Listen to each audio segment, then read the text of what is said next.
Go live. Ready? Go live. We're living. Loca.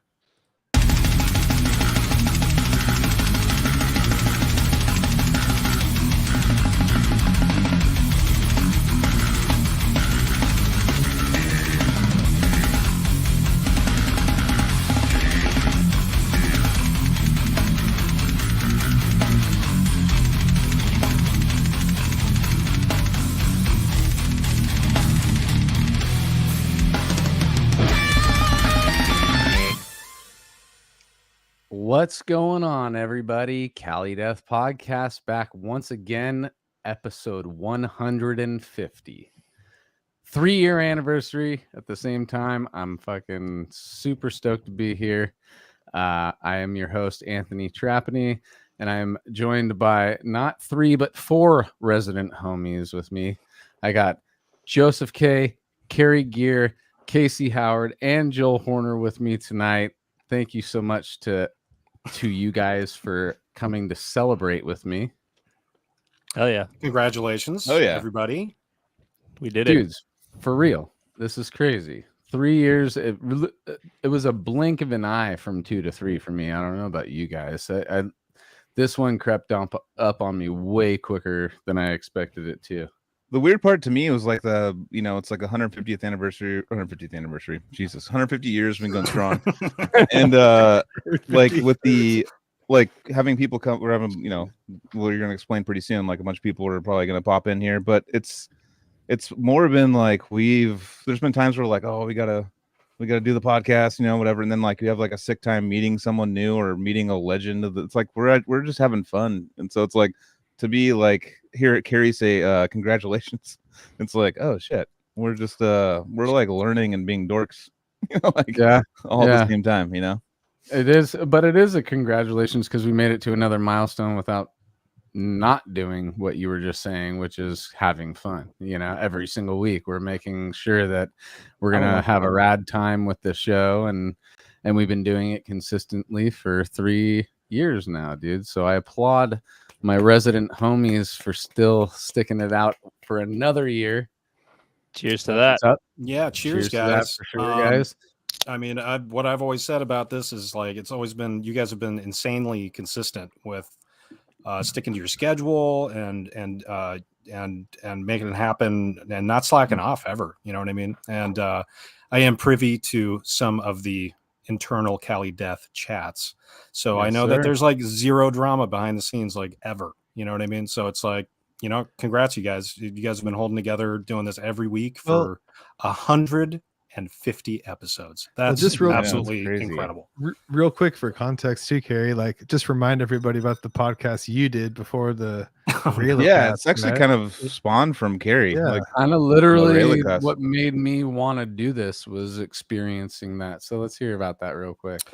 Me and the Aurelius boys did a podcast starting in like 2013 or 2012 or something like that. And we just kind of would throw a show together. The issue with that show is it was a little bit more of a production. We didn't have the technology, you know what I mean, to really do something like this. And it was like we all had to get in a room, and I was doing outlines and stuff like that. But Did that you whole guys idea. do any video, or was it just audio the whole time? No, never did video. Always did audio. It was never live. There was never any streaming.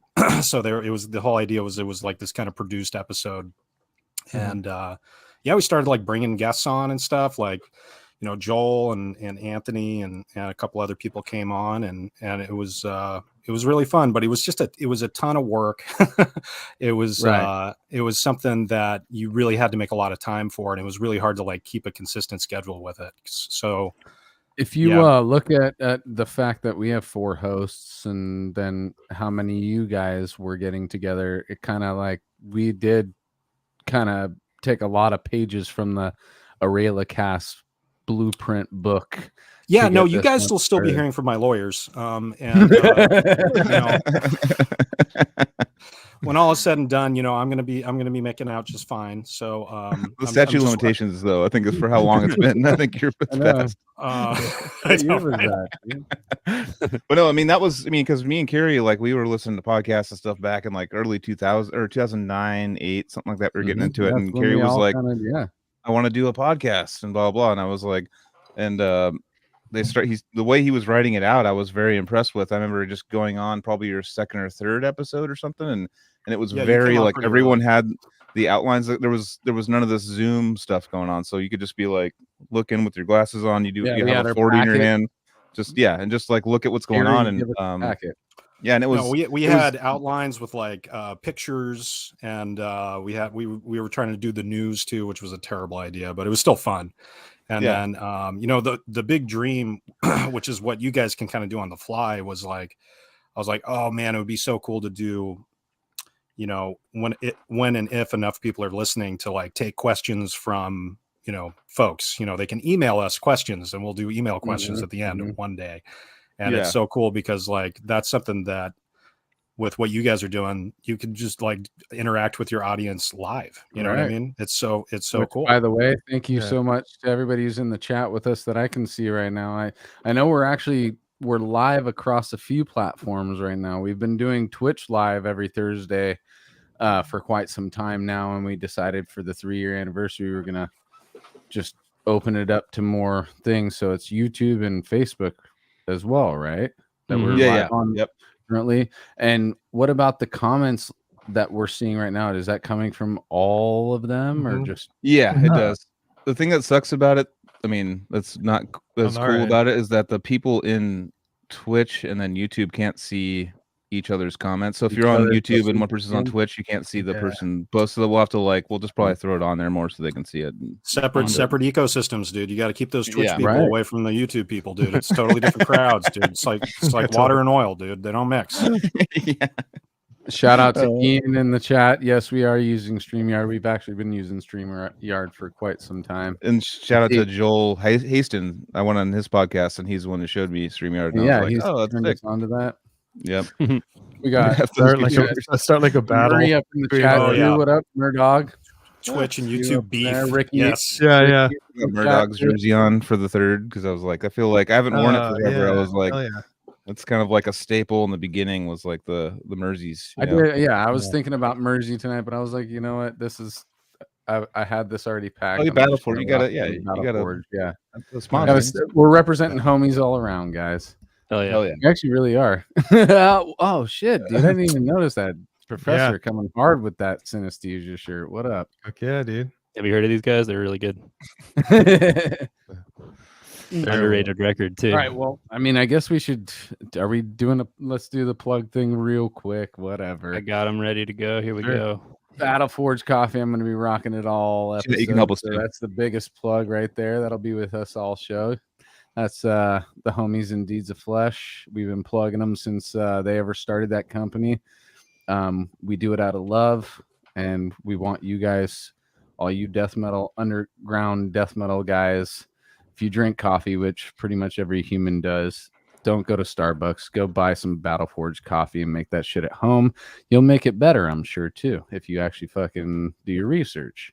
So buy your coffee and your swag like this. CaliDeathPodcast.BigCartel.com. Still got shirts. I know we had a 2-year anniversary shirt last year, but no 3-year anniversary shirt yet this year, but that's okay. We'll get some cool things going on in the near future. It's been a busy month for me, and I really felt like I wanted to do something at the same level, but it just suddenly crept up, and I'm like, oh God, it's this week, isn't it? And I'm like, thinking, should I hire some Indonesian guy to do like an $80 shirt design? That would be really sick. And they are like incredible. And I think you already got the shirt design, which is the poster for this episode. Just like 150 band logos. You just have to individually reach out and get permission.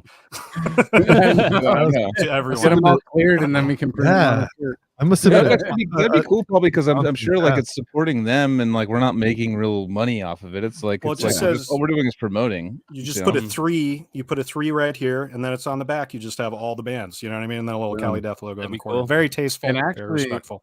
every year we should just do a bigger until it's just like in like It's 9 huge. years down the road, it's like tiny. You need a microphone. You just Nah. make it into like a giant magnifying glass. patch. So the guys with all the patches just put that one patch on, make it real That's simple. a great idea. I Actually, if we know. sold it as a back patch, Yeah. That'd be a Actually, lot just easier. Dude, and Getting little- it's not even like Oh, the all of buttons. the logos, All of you it, know. That's as much as the professor could fit, which by the way, shout out to the professor for doing all that tedious work to That get was that fun. flyer together. yeah, I had some fun making that. It was the way I like kind of, had my own reflection on it all and how much we've done. Mhm. And it was fun fitting the logos together. And I just remember like the old MySpace days of like, or wallpaper on your, computer or whatever. It felt like that era of like Sickest MySpace. designing, and it took me back a little bit. So yeah. Hell yeah, dude. And it's just like that's like the sickest festival flyer you could ever think of, if you just looked at that flyer and be like, I'm going to that fest. Just so It's how many 2 weeks long. for how many episodes we've done? It's just, I actually had fun just looking at it and just look at a random area and like remember the time from that Yeah. podcast Totally. and like That's look over to good. another one like, oh yeah, that bit. Oh yeah, those guys. That was I had a fun time with that because it turns into Totally. such a blur of Yeah. doing like one after one. We have like our big ones that we're like, oh god, we're like nervous for like having like Well, Cynic on or so. We're like shit, but there's like our buddies. We're like, well, fuck yeah, this is awesome. Exhausted prayer, and I'm like, oh Yeah. shit, the Yeah. sitar, dude. It's our one. Yeah, Well, yeah, that's cool. I mean, I'd like to just say like there's been a lot of last minute planning and awesomeness this episode, but basically we're doing something kind of different tonight. We didn't even really have a chance to discuss it much, but we have a bunch. Like this episode is going to resemble the flyer in like a little bit, not like completely, but Not completely. we're gonna have some special guests. We're gonna have them kind of rotating like a festival style. So we're gonna have like people on in a few minutes here, starting. We'll see who shows up if they're on time. But the point is, like the festival, same thing. We're gonna try to get all the bands to play around their designated time slots, and we'll have shout out to people in Casey and for out. putting all that together. 15 minutes or so each guest. People, so we'll be kicking people off. We'll be getting people on. It's gonna be like a game show, a little bit. And I know we're going with the flow. So I know like 5-10% of the people that are going to pop on. So I'm going to be genuinely every guest is basically a surprise to Anthony too. By the way, that's I know only a small like 2-3 guys that are going to be coming. It was cracking me up today. Like real quick, was cracking me up. I was like talking to Casey, and he was like, dude, there's like I invited all these people, and I was like, I thought there was gonna be like 5 people on. Like I was like, and I was like, what the 50. Fuck? And I was like, it was like 50 to I don't know, it could be less or more. But anyways, Joseph, go ahead. Just last point on the plug thing before we move forward. I did bring my Cali Death shirt inventory up a limited amount. I brought my printer and I got an order. And shout out Kevin from North Carolina. I sent your package out today. It's like a little late because but we're still in business. So if you want to order a shirt right now, I'll fucking pack it up for you. Yeah, dude. Professor is now up within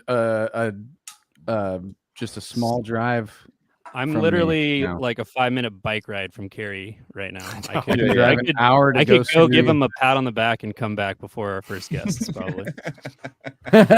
Dude, I do want to make it back. Well, actually, I'm going to be in Santa Cruz in a couple of weeks, dude. Cary knows. Yeah, we're gonna hang. We're gonna go to the new brewery that's opening up right next to me. Make it yet another. There's another one. Count me in. The third even greater brewery. Purpose. Yes, another brewery. The third brewery went out of business at that spot, and the fourth brewery will be something called Balefire or something like that. It's all it's all garbage fires going in there. Garbage Fire Brewing. I mean, shout out to Garbage Fire, new sponsor of the podcast. They'll be opening on the 14th. New IPAs. Okay, dude, Garbage Fire definitely sounds like a beer I would try. There's probably a brewery called Garbage Fire or Dumpster Fire. Oh, we already have a first good guest coming. Oh, hey, Oleg. What do we got here? Hello. God, dude. What's up? Well, hello. The Lego Oleg jumps in right on time. Happy anniversary, guys. Thank you. Dude. Thank you for being with us. Holy shit, dude. I already How got you doing, man? Dude, I need to get Gilbert up in here right now. I'm gonna yell his name. Yeah, go get Gilbert. How you been, Oleg? Is RDB doing stuff around? Or are you guys still touring? Artificial Brain, by the way. Yeah, absolutely. We just hit Europe in August, and Awesome. we're just gonna try to get the next album out way Hell sooner yeah. than 5 years apart from albums. So yeah. Yeah.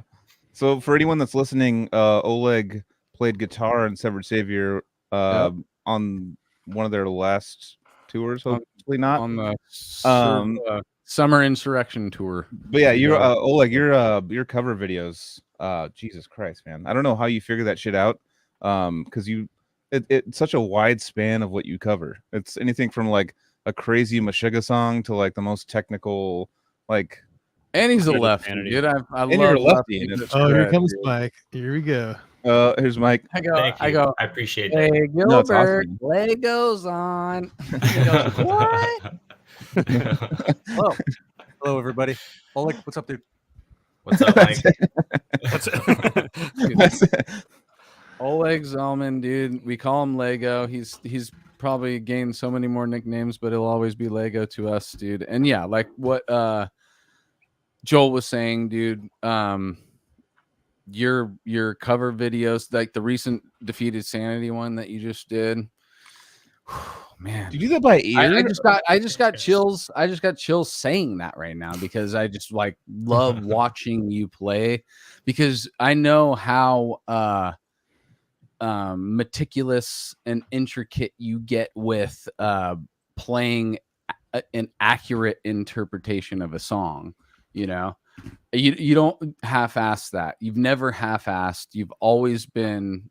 If I'm going to learn something, I want it to be as true to the writer's performance and all that when you're doing it. So, yeah, dude, I always appreciate you. I always love watching you play. Thank you, guys. Thank you. Yeah, I mean, the Defeated Sanity covers, by the way, I do not figure those out by ear. Okay. I was like, fuck you. Near if you do impossible. I did one. It was the Martyrium cover years ago. I tried to do that by ear, but I had to send tabs back and forth with Jacob to see if we can see what's actually happening. Because yeah, it's the production on there is like super brutal, so it's pretty much impossible.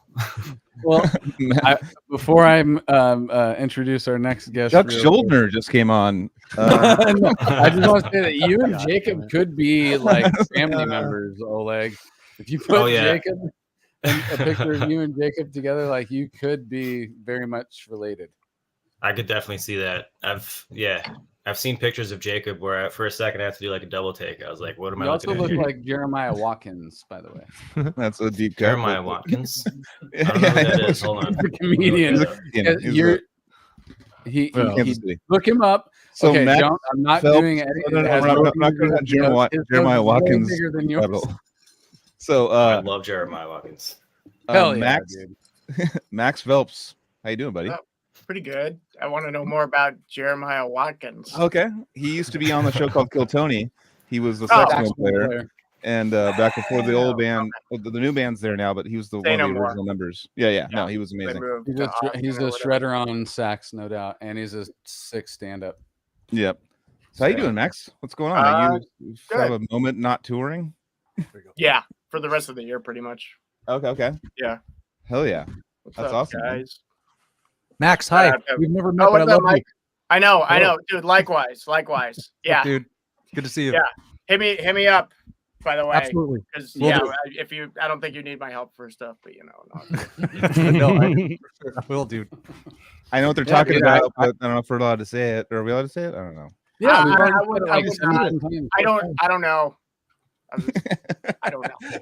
We've already mentioned it several times. If you're talking about the Gilbert situation, yes, we've mentioned it on the show a few times. Well, then yeah, Mike will be going out with Cynic this upcoming March of 2024, going to do the European run with Cynic. And by the way, I feel like an astronaut that hasn't been in space yet. Launch date he's coming getting up. ready to go. He's got several months to go before he actually takes his launch into space. And Don't be It'll be scared. the most psychedelic space he's ever been to. But I do want to mention that, which is that all that started on the 2-year anniversary episode. We're on the 3-year. We're on the 3-year anniversary episode right now, and we're talking about how Gilbert's going to be doing that European run. The 2-year anniversary was when both these guys connected. I'm still a little bummed Paul didn't pick me and pick Mike instead, but I'll let you have it. Because I was playing along with you guys, just for the record. That was like an organic thing. That was my whole plan for that night. Was okay. I know that Paul's going to be on. I know that Mike's going to be on.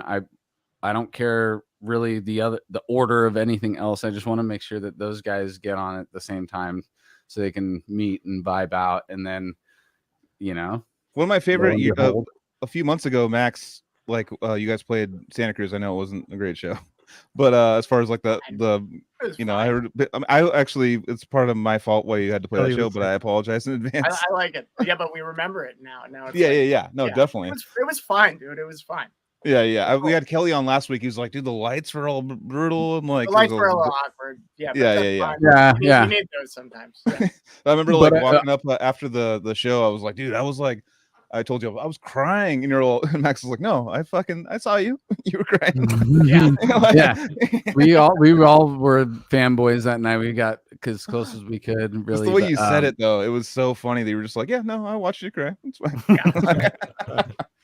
It got me. I was dying, dude. It was so funny. No, it was really good meeting you finally in person too. Me and Max had some time outside, post show and all that stuff. And we got to vibe out there, and aside from it being a vet hall with shitty sound, like I think that I still had a great night because I was with good people. I was with Joel, I was with Trev, I was with Carrie, and got to hang out with you guys that night too. So it's still an experience that I'm glad that we had together, even though it would have been much better at the Catalyst, like we mentioned with Kelly. It was fine. I like that the fact that Cynic played that venue, because it's like so it doesn't matter. You won't see like a professional band play that. It's usually like kind of like underground bands play it, so it's cool to see. All the bands vibe. Yeah. Well, Joel, hold your horses, pal. Avenged Sevenfold did play the Vets Hall in Santa Cruz. Okay. Very AFI played there a bunch too. Yeah, AFI is like from the Santa Cruz area ish, and they used to play all the time there. But that was like back in the day, and there's like it's just an interesting venue to bring that tour to. I was actually, this was part of the thing. I remember Joel Haston was like, he put like a bid in to get it, and he was like, oh, it's too expensive. And then they announced Santa Cruz, and he's like, what the fuck? Well, I guess I have to pay for this now. I don't know what's going on. And I was thinking in the back of my head, I'm like, me and Trevor were talking, and my roommate was, let's just pull some few thousand together and just have them play at our house. And we'll all hang out and have a barbecue. It'll be like something I'll never forget. It's worth it. Like, let's just do it. And that was almost a thing we were going to pitch to your agent. last time was that Metro. It was like a little garage. So maybe Cynic is just Bay Area cursed. I know that was. I remember that because it was originally it was a different venue, right? It got changed last second, and then it went to the garage, right? Smaller room or yeah. The Metro when or no? Paul was someone was super sick and barfing a bunch. Sean Malone was. Yeah, he was like. I was at that show too. Yeah. And like for the encore, he went up. We all watched him go up and then vomit, and then come back down and then do the encore. And I was like, "Damn, dude, this guy's fucking committed." Yeah, it was a bad night for him. Yeah. Not to sidestep Oleg super quick, but I wanted to get back to the artificial brain stuff. So I missed. When was the last time you were out gigging? This last August. And speaking of puking between songs, this was finally the first tour I was a part of where everyone had something communal, and everyone had E. coli at one point. Actually, you went through it together. Yeah, Exactly. Yeah. It was a good Dude, bonding experience. so could you guys Getting pinpoint pissed. where you guys got it from? Jeez. Well, I was patient zero somehow. I was the first So wait, one to be shitting piss. E. coli's contagious? Yep. Yeah. Well, also I had no That was idea that just foodborne. like diarrhea in general is communal. I didn't realize that until this year. So that was a cool little tidbit Wait, of Yeah, I found out. I could potentially I found have all this out diarrhea? from. Yeah, I found this out from my kids when they. It's like I was like every time I was like it's weird every time they throw up on me I get food poisoning. It's really strange. And then some doctor was like, "Yeah, dude, it's like bacteria and stuff, you know." The That's poison's on you. always trace it Jeez. back to like I guess there was one piece of spinach that was not washed well or something. It's Yeah. always just something like that. Spinach.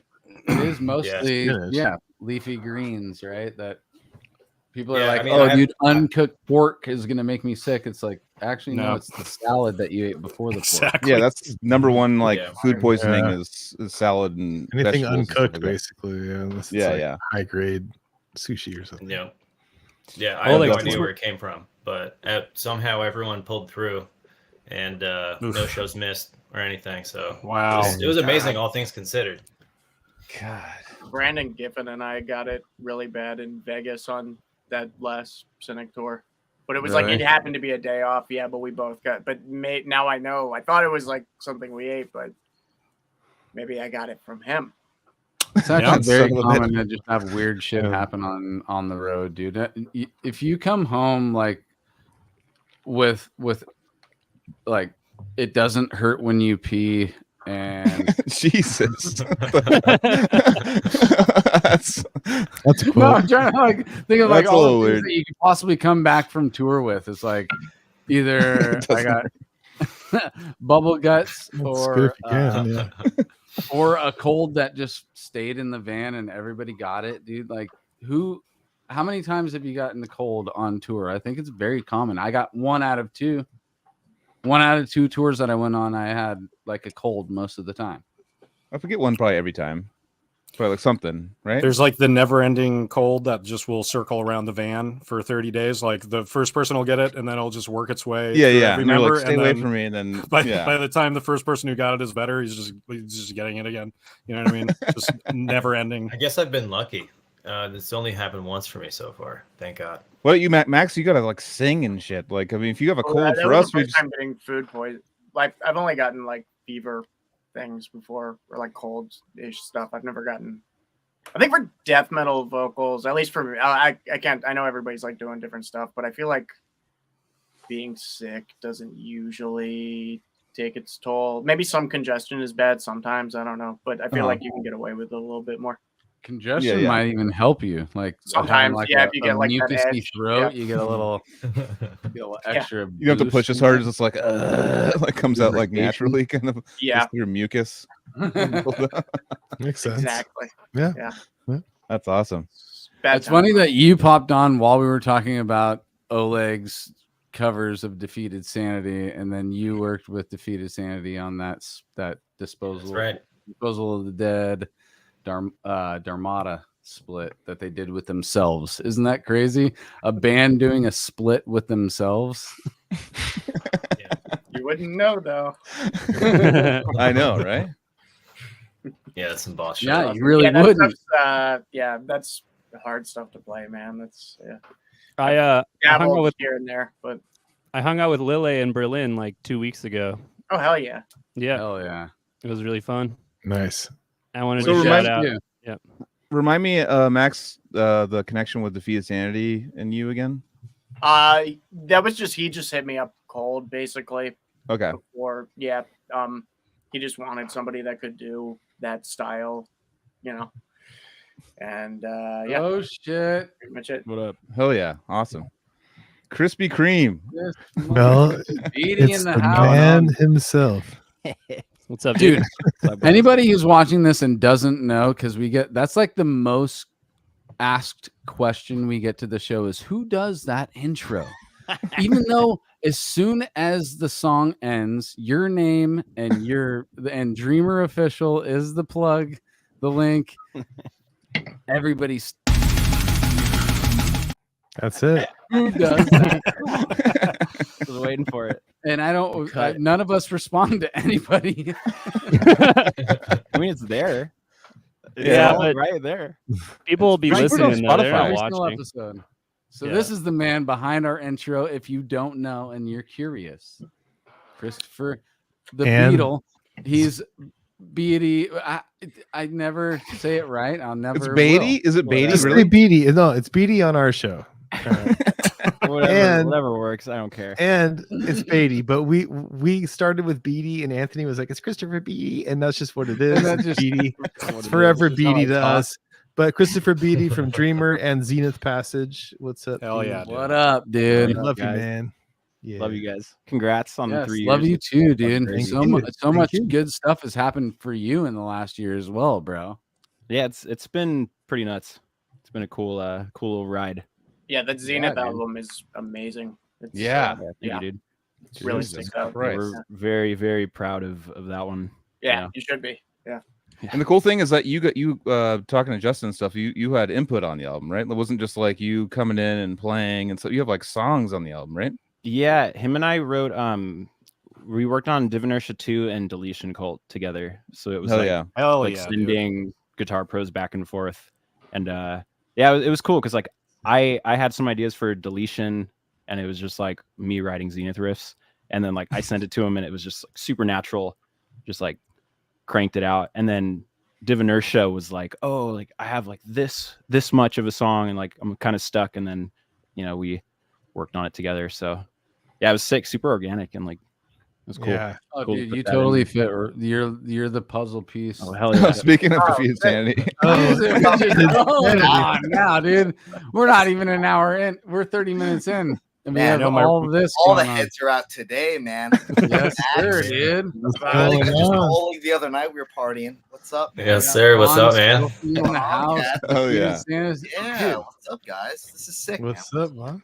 Chilling, man. How's everyone is doing? crazy, Casey, dude. Joel? Yeah. What's up, buddy? man? Good. How's it going, What's man? up, cats? Just Nice. kicking it, Joseph, you know. What's up, dude? Joseph, you Try- were over in Germany, huh? Yeah, I hung out with Lily. Yeah, He's that's what I heard. fucking doing good, man. Yeah, and That's killer. we're talking about doing some stuff together, and maybe you guys and us guys at some point. So that would be fucking awesome. You Yeah, guys I and know us guys. It's been percolating, as they say, for I'm sure well before Yeah. I was in the mix. But yeah, that would be fucking. I mean, can't think of anybody I'd rather be out with. Obviously, These are like 4 of the greatest guitarists in the world right now on the pod. This is insane. Yeah, I know. I know, dude. Nice. Oleg, Pretty crazy fucking already. Beatty- Yeah, Jesus I don't know Christ. about all that. Yeah, Gilbert. Everybody on yeah. this top row Gilbert is a Tyler. crazy guitarist. Yeah. Yeah, yeah. What- Everyone on the top road is Lean in, shredding the motherfucker. strings. What? Excuse me. Yeah. The bottom row, Yeah, you know. That's the real best guy. He's literally my I favorite know he death keeps metal guitar getting player. off the side. Everybody doesn't see his face. That's Mike- why he's not being. Mike Gilbert is- Mike Gilbert's my thought number of in one that favorite conversation, death metal but- guitar player. No, I would no say doubt. number one. I would No. say he hates it too. So just everyone tell him Yeah, how keep much going, you love him dude. because Tell him he's Yeah. number 2. Never Yeah. tell him he's 1. Then he'll. He's This is also a cheers to Anthony's Mike better right than here. me. yeah. I want to be top 10. Hello, Vaughn. Hello. How are you? Cheers to Dude, everybody. Joel, I'm cool if like you enjoy my playing. That's great. Thank Just you. shut up and But play, I'm- dude. I don't No, fucking I'm like not- you don't- talking. Shut up and play. No, I'm saying no. Look, I've been saying this for probably Carrie. You remember, like since we've been kids, I've been like when Yep. we saw them play in Palo Alto. I've been Yeah, like, there's no escaping it. that guy. As a child, I was saying it. Like in high school, coming out of high school, I was like, "What the fuck is that?" Like watch "Fuck the Humans" live, and like right under, I knew every note. I knew what was going on. And just watching him play it live, I was like, "Fuck you, dude!" Like I like walked out with a "fuck you." Not, I wasn't like happy for him. I was like mad because I had to go home and play guitar on my own, and was like, "This sucks. This guy just murders me." I'm, I like took it as an L for me. I didn't get inspired. I got Bullshit. I got completely Tired. Who says that? no. I got just like Jesus. There's people like that on Earth. Well, I guess I'll try to Yeah. skateboard or something. I don't- No, eventually you pulled out of that and got inspired, though. No doubt. Yeah, no, I There's know, I no know. way you stayed in. I'm that. being a little exuberant with that, but yeah, no. I love how Mike doesn't like compliments, and this is the actual truth. So I love just like dropping it on him constantly and just watching his face. But yeah, It no, is. he's. I mean, what do you guys? What are the No, I'm shredders up just top saying, want I to want say? to say that Not- it's, you're not it a is shredder up pretty top. crazy. Wait, I don't even know what I'm he's just saying. kidding. No, I'm saying, what I are was the just shredders up saying top? it's What crazy. vocalists don't talk about Mike Gilbert. Jesus Christ, you don't I'm play not guitar. talking You about can play Gilbert. "Wish You I Were was just Here" about to on say guitar. it's crazy that all these people are on at this time, and I can't get it through because Joel. You guys keep talking at the Happy same anniversary. I'm just gonna keep drinking. My You guys favorite keep part of the show. All right. I'm gonna bring a little order to this. So time. Yeah, I'm gonna duck out. I'm gonna. All right, thanks for Max! stopping by, Max. Max, dude, thanks Yeah, for popping in, brother. we'll camp soon in New York at some point. Thanks Oh, for stopping by, Max, man. Max, you know where it's at with us, dog. I love you, I know. man. So good to see you, dude. Yeah. Missed you on Saturday night, but I know. We'll catch up. Yeah. All right, man. I'll see you. Holler. That's a great cat right there, man. Max, Rock on, dude. dude. That's, Oh, Max rules. Oh yeah. that dude rules. hell yeah. Yeah, he's one of the best. Yeah, Chris, one of the best. Can you Just- shout out the Zenith shows coming up? Oh yeah. Was it October 27th in Long Beach? Supply and Demand, and then 28th in Nevada City. It's at this little brewery called Ribald, and it's super Awesome. sick. And it's their Halloween shows, so they should be. Yeah, I Pretty think I fun. saw the poster for that. That looked really neat. Yeah. Yeah. And it'll be Last fun. Lucy are playing the Mhm. Long Beach show with Zenith, so it'll be half of Dreamer on stage, although Dreamer itself Yeah. will not be appearing. Will not be present. You know, Dreamer itself is much like a dream. You know, it's Yeah. you know, you got to. I'm those are Almost special shows. manifesting. It's getting there. I'm like, Yeah. I'm very excited to shred like after Beatty or before Beatty or whatever, like without having to actually play with him. It'll be a good time. So yeah, I just wanted to get that out there. Chris is And, the master beady.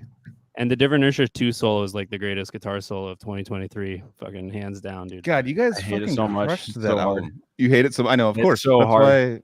why- I mean, you playing it. You It playing is it, so right? fucking whack, yeah. dude, that you play that live. I can't believe it. It took like Also, 5 days on that last run to even feel like okay.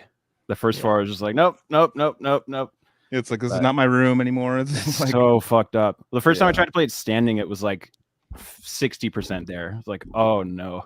Like, I can't do this. drop 40% standing. How many dates were on that total? It was like 13, I think.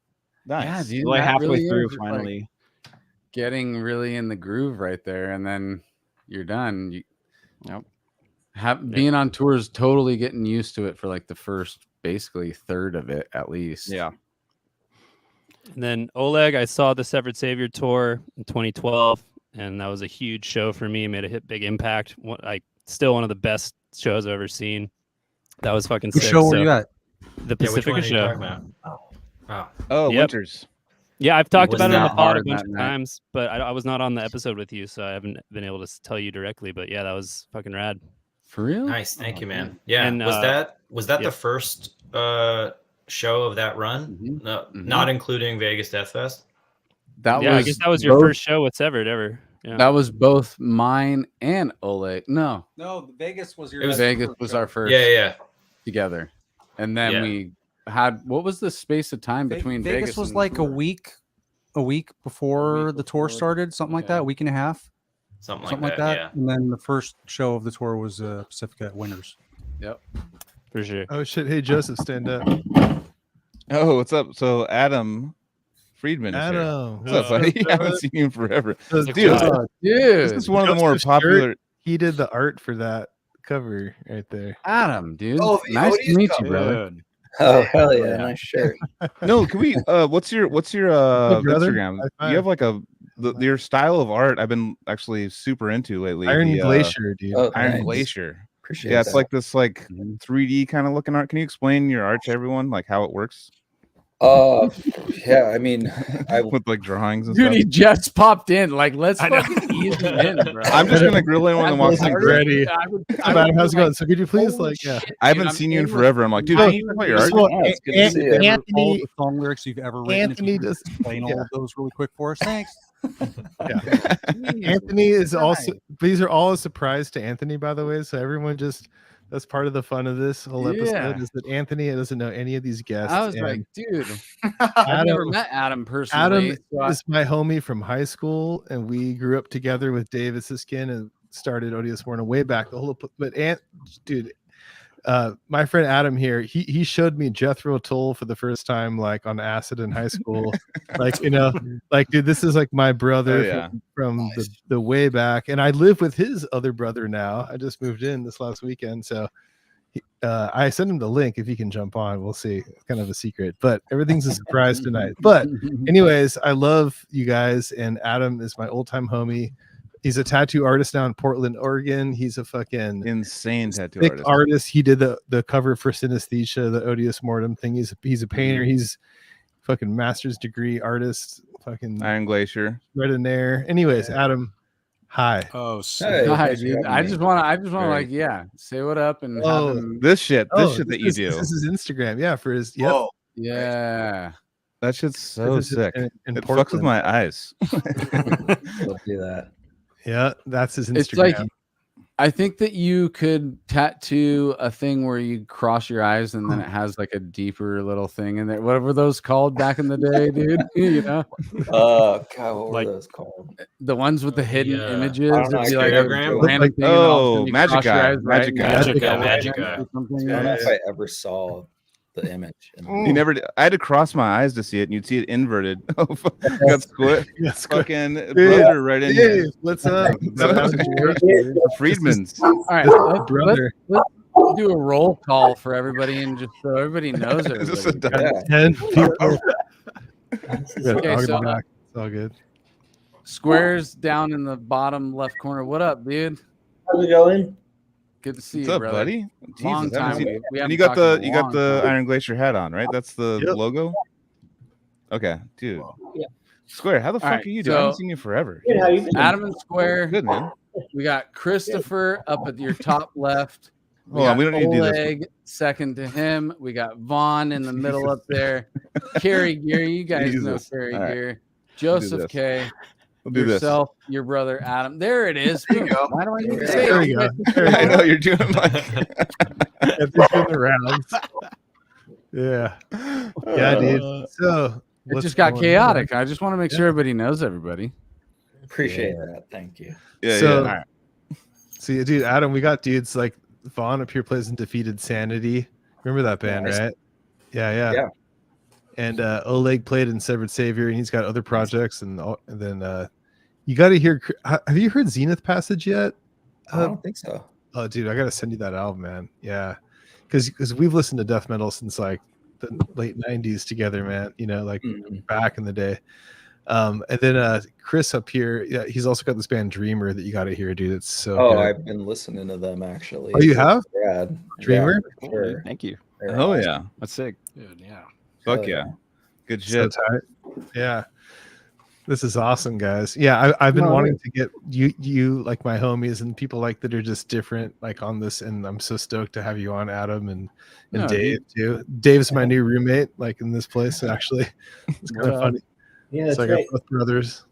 Hell yeah. Oh yeah. No, dude, it's totally a bro down party situation that we were doing here. We have no other plans other than hanging with all of y'all. But so we need to get into Max is in the chat too. We might maybe see him later on tonight. I don't know. All right. We got a lot of people here. Yeah, I'm the rotating chair, so I'm ready to hop off. We're waiting someone for else wants to hop in. I think we're at capacity right now, are we not? We are at capacity right here. Yeah. We maybe should dumb it down a couple. So sorry, I don't know. Maybe I'll it's all good. You just started like throwing people in, dude. Well, I just realized we're at capacity. I don't want to. Right out. You just realized. No. Carrie's the expendable, so I'll just like I'm the rotating chair here, dude. As host, I'm gonna take control here for a second, and I'm just gonna say that Adam, this is not calling you out as a person that wants to be here, doesn't want to be here. I know it's crazy to just be thrown into this, but I want everybody to know about your art. It was something that was very unique when I came across it. When you gave us access to, your catalog of stuff to pick from, there was a lot of options that really stood out to me, dude. There was not an easy pick from what you gave us, you know. Thank you. And I really, really enjoyed your style, and this style is something that I never really came across, like I just said. So I want everybody to follow you. So where again? What, Iron Glacier? Yeah, Iron Glacier is that's just my social media Instagram Insta thing. type thing. Yeah, but I have a that's like a good website. start. What's the website? Okay, so what's the website? The website's just Iron Glacier Tattoos, but I haven't really updated my painting website for a really long time because I haven't really been painting as much. What was that? But yeah, I mean, I'm that was fucking actually going stoked, to be man. my I was next pumped question. Was what your you guys- ratio was? I was pumped you guys wanted to use some of my art at all. I mean, obviously, like Casey was saying, we've known each other forever, so it's just Dude, cool. I'm telling you. And then Yeah, pictures hell of yeah. the Dude, exhibit that you had going. I have for the that- original painting in my hallway. Oh yeah, hell yeah. Go grab it and bring it back, dude. And I saw a lot of your That's the stuff at original- Oceanside Brewing. That's what he- Oh hell yeah. I missed it. Mine was delayed. Yeah, Tomas has quite the quiver of The quiver. paintings these days. Yeah. Tomas is a rad guy. There it is right there. That's the original one. But yeah, I think that it's really cool Adam that you guys painted. wanted to use it because it's Dude. obviously not super similar to a lot of death metal or even kind of like metal. That was kind of well, okay. So to give it a quick backstory, everything that with that album, we wanted to keep it in the family, you know. Mhm. Every single thing that had to do with that album was within the family. So sick. And we tripped out on your shit, dude, and that one finally became the one that it was like, yeah, that's it, dude, you know. And I have one question for you, like for like that. Let's just, if we're gonna zone in just on that painting real quick, like give us a little taste of the inspiration for that piece. And what is it called to you? Because to us it's synesthesia. Yeah. What is it? What did you call that painting? God, I can't remember what that painting's called.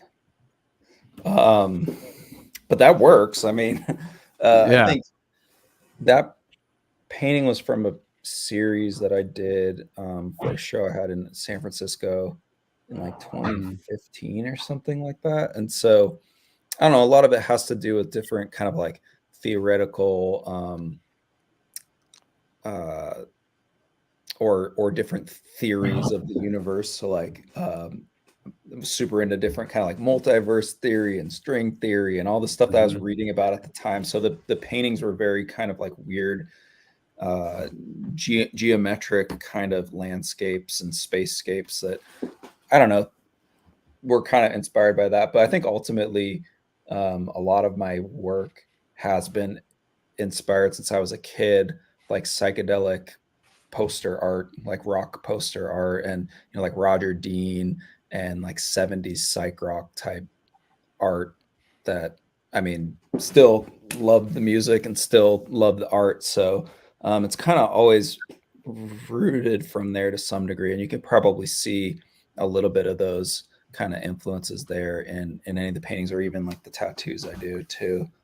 The professor just put the search for symmetry, and I now remember that that's what you named it. Because there's this like theory of the universe called the symmetrical universe, where they assume like everything has, you know, like fractal symmetry, everything's like perfectly symmetrical. But I thought there was this awesome quote I read at the time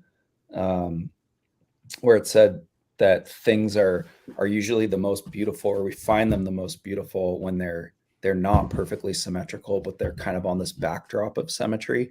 Mm-hmm. So I thought about that a lot. And it's like, you know, sometimes it's the imperfections, and I don't know, maybe you guys can speak to that in music too, because obviously music has a lot of symmetry, especially when you're getting really technical with things. It's like crazy overlapping symmetries. But are you able to find a room? Sorry, I'm like taking over as the question asker. No, it's all good. I know where I want to send it right now. I'll tell you what, just to bounce off of what Adam's saying, it's funny. Like I was having a conversation I was playing with John Longstreth, the drummer. Him and I, we both live in New York, and we'll get together on Thursdays and just go after it for like about an hour or two, you know. But we were talking about like the fact that like, I don't know, there's something to be said in death metal about kind of like allowing there to be room for error, you know. And it's something that like I think in how people think about recording now and people think about making their albums, maybe it's everything's a little too polished. I don't mean to just be coming in and just like throwing shit around, but it's just funny you say that, Adam, because I feel like having imperfection at the forefront and then something in the context of something that's supposed to be symmetrical is totally something you encounter in death metal all the time, right? Especially with bands that are just like, you know, kind of going for the old school approach of just like no click tracks, no support tracks, just like strong arming it live in the trenches, you know. No different than those errors are something you hear because you're listening to it over and over and over and recording it, or do you think those errors are something you hear just hearing it one time? I mean, I'm thinking really more in reference to like the live situation. Okay. You know what I mean? Like, and the fact that like a lot of the times, like as an audience member, you don't even realize how much error might be occurring. Sure. And then the other way around is like sometimes you're playing and you're like, man, I really fucked something up here or there, and you let it really bring the whole night down. Like in sports, you know, like if you think about touring, like being an athlete where you're on a schedule that you're only playing away games, like that's kind of how touring is, right? Every night's kind of like its own win or lose situation in your own mind as far as how you deliver the performance. But like more often than not, those imperfections kind of add to the performance of any given night and kind of gives it a unique energy, you know. Yeah. And it's like the kind of thing where obviously like bands prior to, I don't know, 2010 or whatever, whenever like technology and metal really started to take shape and people started relying more on technology in and outside of the studio, it kind of loses that, you know. Like you can watch a video of Suffocation playing 3 or 4 times in 1995 and every show's different, you know what I mean? And like that's how I think it should be, but it's different because of the imperfections. Yeah, I think sometimes all the technology, at least speaking from art side, like I do a lot of drawing now on an iPad, and it's helpful for my work, and there's things that I can learn and grow and expand on from it, but it also can sometimes feel a little bit like it takes the soul out of the drawing, right? 100%, Adam. Could not agree more. And you could say the same thing about like music or you know, you listen. Like one thing that I stand behind, not to shamelessly plug Defeated Sanity, but that is at some level why I'm do here. it. So I'm just gonna throw that in there. And the thing about it is you know, I take pride, and I think everybody in the band takes pride in the fact that like, you know, there's no clicks, there's no one has in ears. It's totally old school, man. It's like you're in the fire. You know, it's like a war zone, depending on, you know, how good or not good the monitors are. And it's like, I think that breeds a certain kind of environment for the music to really be fresh every night. And I mean, people are, you know, it's not like any of us in the band are without mistakes, you know, but that stuff kind of adds to the character of any given situation and any given performance. So it's like in the same way. And I hear that, Adam, from buddies of mine who are tattoo artists or visual artists, where it's like, yeah, in the same way the technology has really enhanced how we can record in the studio, or even guys who use their shit to, you know, as auxiliary tools for playing live, it's like something kind of gets lost in all of that, even though it's more efficient, right? It's like maybe part of great art comes from the struggle. It's like some of it needs to mess. Yeah, it's got to be a little, dude. It's got to be a little. It's got to be human. Like, yeah, we're talking about death metal here, right? Like, I mean, as far as I'm concerned, first and foremost, even music in general, dude. There's so much human aspects to jazz music too, and I just wanted to make a point, or I'm patting myself on the back for my 3-year anniversary, guys. I was like, when Adam said, when he turned the symmetry question onto the music, I immediately wanted to pass it to Vaughn because of Defeated Sanity, and how that symmetry aspect is not necessarily I mean, definitely is still present for sure in the Defeated Sanity realm, but the leaving room for in between that, you know, just like the fractal aspects of anything. Really, just there's always a between the lines.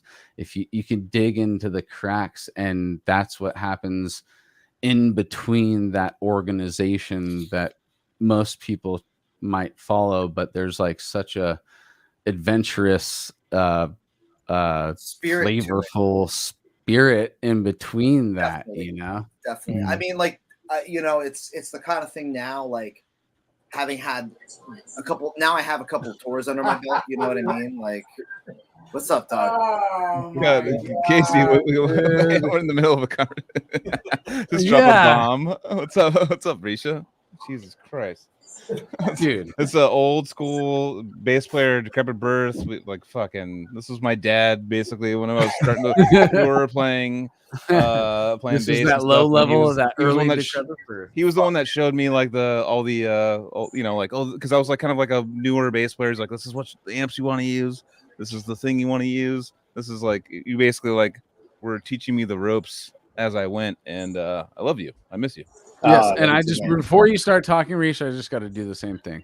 So the first time that I ever got to experience Decrepit Birth live, this was the man on bass. He was like this like mysterious like man that I had never really met before that time, and I'm put in this small little like jam space with him, to the point where it was so small that only one person at a time could really experience it in the room. You know, remember that little shed that you guys were in? Was that in the so mountains? Small, so intimate, and so I got my turn, and I'm just like, this is what's going on right now, you know. Decrepit Birth in this room with me, and I'm just like, oh yeah, we were fucking that guy's fanboys. ripping on bass. Yeah, we were looking at you like, what? I may have had one or two encounters with you before that, but you were still mysterious to me at that time, Risha. So we got Risha on the podcast, first time appearance as well. What up? Yeah, how's it going, man? How's it going, dude? Good, How do you? dude. Is it Ariavis? Is your last name Ariavis? Yeah, you got it. Good job. Fuck yeah, dude. Last time I was down in Santa Cruz, we had a really good time, and I was glad we had that experience together, dude. We got to have several drinks and several laughs together, dude. That was nice. Yeah, I think Risha's one of his shining qualities to me was his road rage. Because I remember we were going down south. So we went to a concert. We drove all the way down to San Diego for Discord or something together, and like we there's a big like monster truck that fucking like cut you off, and you're in your Civic, and I'm sitting on the side, and like you're all like, you started cutting him off. You're all, my dick is bigger than your truck, fucking, and start like, and like, it's one of the funniest fucking aggressive moves I've ever seen in my life. Oh boy, crying, yeah, laughing. you know, just risking a car full of lives, no big deal. It happens, you know. Fucking death metal, dude. Yeah, it was totally worth it. I think I've calmed down a little bit since then, but yeah. Do you still play music at all? A little bit. A little bit. I mostly play my guitar just for fun. Yeah. Definitely. Because I remember wasn't that thing with Darren or something supposed to happen or something? Never happened, right? It was the Darren from CKY. Dude. World Under Blood. Yeah. I know it kind of happened, but I rocked that shit. Yeah, an album was recorded, but no tour, no nothing, and drifting response, slow reaction. That's a good song. Yeah, dude, it was Tim Young, right? Tim Young, you. Yeah. Oh yeah. Darren from CKY. Yeah, and who else was in it? Shout out Luke. to Darren. He's a Luke Yeager. Luke Yeager from Sleep Terror and. Yep. Oh, totally. Yeah. Damn. Oh, that's dude. I'm sorry to jump in here, but we only have like a 10 people max thing. We gotta kind of change it out a little bit with some of the. Only 9 people right now, bro. Thank you guys for showing up. I can be out, guys. Yeah. I know this is everyone's. Nah, got. I'm sorry, dude. It's a crazy. We love all you guys. I was just love happy all you guys to get the dab. Dude, Vaughn, I love your input. I love you. We love you. We love you. Up, man. Podcast dude, loves you. Shit, last thing I'll say, just crazy. Quick shout out to Southern California and Cali Death. Like on the last Defeated tour we were doing, we were joking about how all like like Diego and Derek and all the fucking Cali Death guys in the early 2000s were like, Yeah.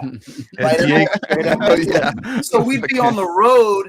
We'd be on the road, like doing tour stuff, and I'd see like Josh or Jake or Lilith from across the room, Paul McGuire, and we'd look at each other just to miss the chaos of tour stuff and just give each other a quick like. That was the last thing Jake and I did before I left California. I left this place to go to the airport or whatever. One of these. But anyways, I'll give one of these for all you fools. Hell yeah, dude. Dude, fucking dude. Great to chat with everybody. Joseph, dude, Joel, we want to have you back on one-on-one. Yeah, dude. Oh yeah, we'll man. dig in on you again, brother. Yeah, dude. It's just Vaughn, you're sick as fuck, dude. Long-standing narrative of sickness. All right, cats, take it easy. Hell yeah, man. buddy. Bye, dude. Happy 3 years, Cali Death. Thank you, man. I appreciate it, dude. Hey, Fuck good yeah, to see Vaughn. everybody. Hell yeah, Vaughn. Thanks, man. What a good I'll, guy. I'll bounce too. I'll give my spot. Real quick before Alright, you bounce, Chris. I know. I'm sorry, Chris. We went No, through I love the you so we went much. through the we went through the this like the tiny horns was like a thing. We went to Vegas together. So we started with the tiny horns, and then it started with the zombie, like the hammered guy with the zombie hand going like this. And then Trevor ruined our world. We were like, trying to think of a funny thing to like do something like instead of this. We were trying to find a way around this. So we did like the tiny horns when we did like the zombie one. And Trevor just walks up in front of us and he goes, and like Dude, it was like Ricky and I have taken that so far. We do it at every show. I do it on stage now with Zenith. I'll give thumbs up to people. Yeah, like it's just no, like no just horns. thumbs up a death metal band. No Like, horns, fuck yeah, dude, good shit. It's almost pretty good. Dude, Chris, I love you, brother. Love you guys. I loved the first time we ever met. You got me into a show for free, so I'm stoked on that, dude. Oh, yeah. For helping me get into a show for free. Nice. Yeah. And no, dude, everybody, again, no more asking questions. If you are wondering who our intro is, who did our intro, that's the man right there, Chris Beatty. Yep. Oh, dude, dude, we you got guys the beat sandals. us, dude. We got the sandals. Oh, Dude, that's I need a pair, dude. Dude, I we need gotta a get pair. some of our own. You order them We'd love unless to they're get gone. dude. I don't know. They might Gotta be. do it. I want signed Zenith Passage sandals from the should whole get- band, like on my wall. Dude. Yeah. I'll wear you them on might. my chest every episode. Oh, there we go. My All God. right, Hey, Beatty, God. I'll see you Man next made up. Love you, Beatty. 2 weekends. All right, Love you, Chris, Beatty. Chris, I See love you you, guys brother. later. Hi, bye, See you, Nate. buddy. You know? Nate looks grumpy. Look at him. No, he isn't. That's the man right there. He's not grumpy. He just doesn't know how his camera works. He doesn't know. No, he doesn't know the mic works right now. Yeah. New anomalous. Holy shit, dude. Fuck yes. Oh, he's on the phone. I He's on the was phone. waiting for this so we can freak out on Am I it together. audible right now? Go louder, Oh, a little louder. bit, a little louder. Turn yeah, I up. can barely hear you. Okay. What about now? There Yeah, you yeah. go. Okay. Yeah. What's Yeah. up, guys? Saying, What's what's up, up, What's up, dude? Nate? Happy 3-year anniversary here. That's sick. Thanks, brother. It's hard to Thank get you, a man. group together weekly. For I mean, any period digitally, of time. it's a little easier than like in a jam room, but Oh it's man, still- it's still hard. I'll tell you. It's It is. Some weeks it is still difficult, but we still make it happen every week, dude. That's what's yeah. up. Hell yeah, good times. And How you dude, doing, what man? is this your Risha? fourth? Is this your fourth Yeah. appearance? This yeah, is your you guys. fourth Nate knows. appearance? Nate knows Risha, right? Knows Risha, right? Yeah, well, yeah. Risha probably doesn't remember me because I think the last time I met him, I was like 15 years old, like playing bass Oh, with Soul shit. Thunder, and you like. I remember you filmed Soul Thunder set. and I just Oh, went up, dude. Okay. playing Yeah. Okay. Earth is filming this. Why? Like, what are you Yeah. Funny. Yeah. I was doing some filming with Jaina for a while. We did a bunch of different bands. Oh Yeah. yeah. Yeah, that was kind of a little side gig I was doing for a bit. Nice. Yeah. Fuck yeah. I Soul Thunder. I forgot we- about that completely. we all I played with had Soul no Thunder. recollection until you said that. We did Soul Thunder at the Aptos Club, right? It was like Soul Thunder, Decrepit Birth, Yeah. Odious. Yeah. Yeah, that was like fuck. That was like one of my first shows. That was a I think that was my first show, full set with Odious. Yeah. Was it? Yeah. No, I- maybe. Yeah, it was Aptos Club, right? yeah. Oh yeah. Jared from our what's up, brother? I love you. Jared, dude. What's what up, going brother? on, boys? How you Hello. doing, Good to man? see you guys. Thank Good to see you too, dude. Cheers, buddy. You have a very mellow background, dude. Looks pretty chill. Yeah, just chill, real mellow. Yeah. Yeah. Just what you want to see behind your eyelids before you go to sleep every night. You know? Yeah, I was joining the call and it's like, do you want to replace your background? And I was like, oh, maybe. What do I have? I made this on Midjourney too. So this is like, oh, that's your shit? Yeah, Wow. that's just Midjourney fucking AI shit. Oh, AI. So, it's just, so what did you say? Like, tell me your description. What did you tell the AI to do to make that? It'll take Joel's beautiful blue eyes, yeah, and then enhance them with Anthony's more beautiful blue eyes. Right. Yeah, the prompt, you just give it a prompt. I said make a like geometrical it didn't come out anything like I thought it would, but I was like, make a 3-face geometrical sort of thing with fractals and sacred geometry and in the style of Alex Gray. So I was just about to say, just do that part right. Yeah. Oh yeah, Alex great, man. Alex great. Alex great. Great. Nice. Yeah, but you guys were just talking about how like I caught the last 15 minutes about how like with death metal, like there's that bit of play between not everything not being perfect, and like that's what makes it. And same cool. got Adam's still in here, the general. artist. Yeah, definitely. Like he was talking about like not being Jesus. There's so many fucking people. You can't say anything. He's not even giving us time to like get to know anybody for a minute. No, you don't have to like. You can just let the video come on. You don't have to like stop it. I know, What if but I I see don't know, someone man. like speaking of which, and hear us Anthony, you got- talking. there's more that. Oh man, so dude, we're gonna have to start. Oh man, there's two layers of people. This is- Oh, Cameron. Everybody knows this is Oh, gonna be everybody- crazy. It's not like I got kind of hungry right now, real quick. Oh, Dude. it's gonna be crazy. It's not like, I got kind of hungry right now. crazy. Oh Don't look me in the eyes, dude. I feel like this is an episode of Tim and Eric or something, man. Like the guests just never stop coming. That's actually a really good banana, by the way. I picked good ones. I can roll though, but Well, yeah, Adam, we love thank you for having me, guys. Good to meet you. Adam, Yeah, dude, man. Y'all get to see some of you. Iron Glacier, everyone. Check out Iron Glacier. I'm gonna come visit you in Portland, man. You're the shit. Oh, yeah. Please do anytime. Oh, Anyone. you're up in Portland, dude? Fuck For yeah, man. sure, I'm Yeah. going to visit you in Portland, dude. I love Yeah. Portland. Come through. I'll be Adam up there Friedman, soon. Iron Glacier on Instagram, sick artist, tattoo artist, and extraordinaire human being.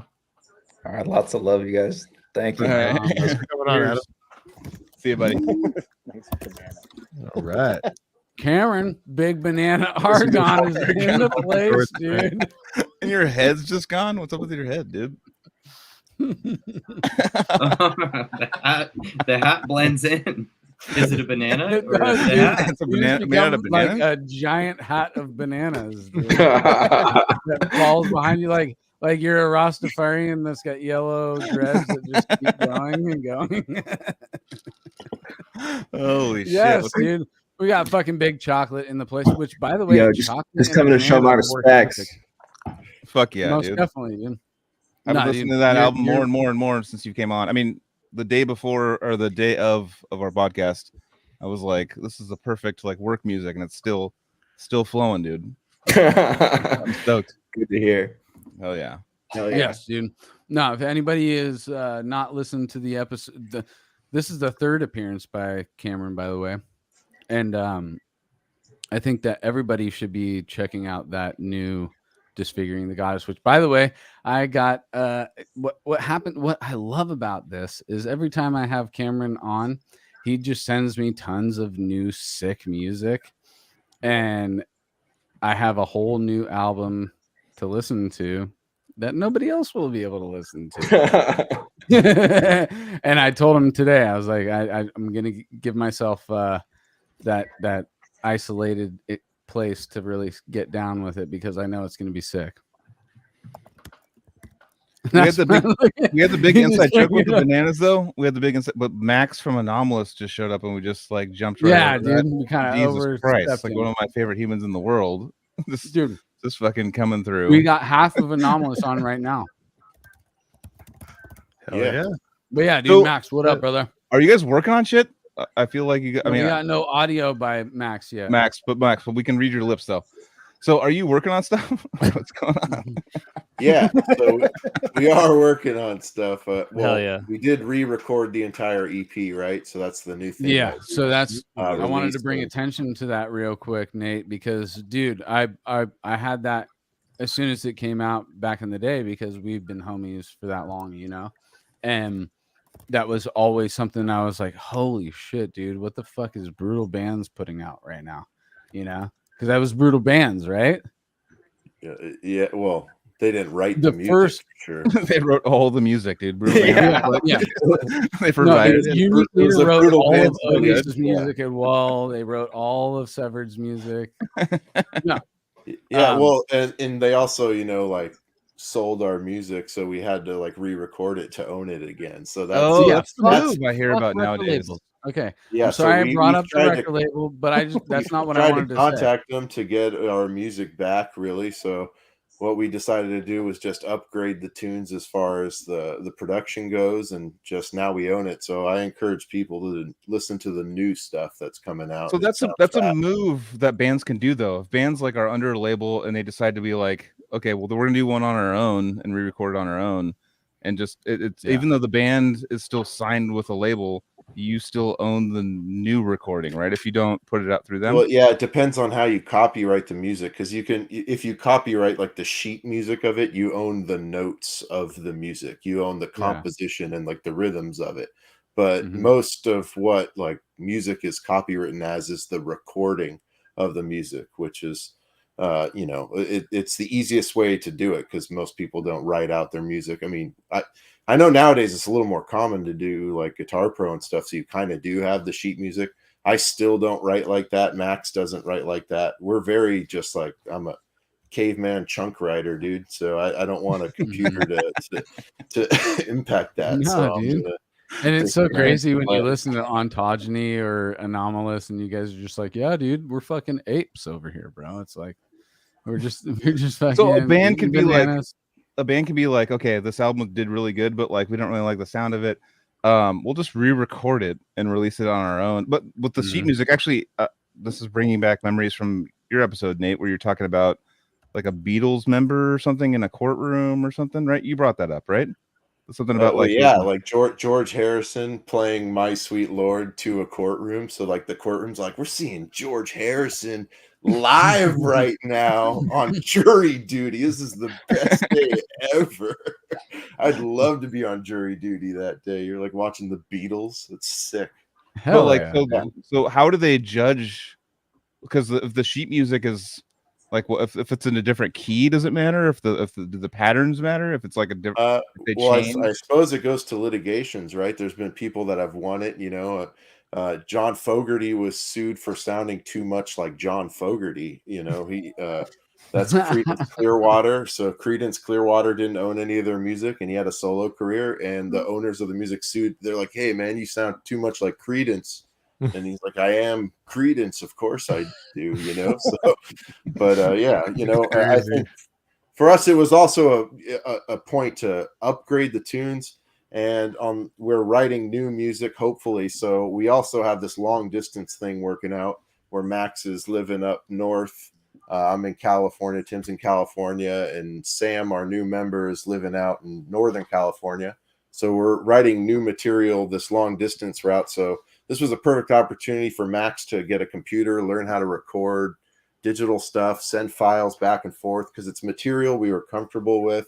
It's not like struggling to play the material and learn how to record and struggle that at the same time. I think it's super smart what you guys did, dude. I think that his mic skills though are pretty whack though, right? Mine? No, I mean Max. We haven't heard Max yet. Yeah.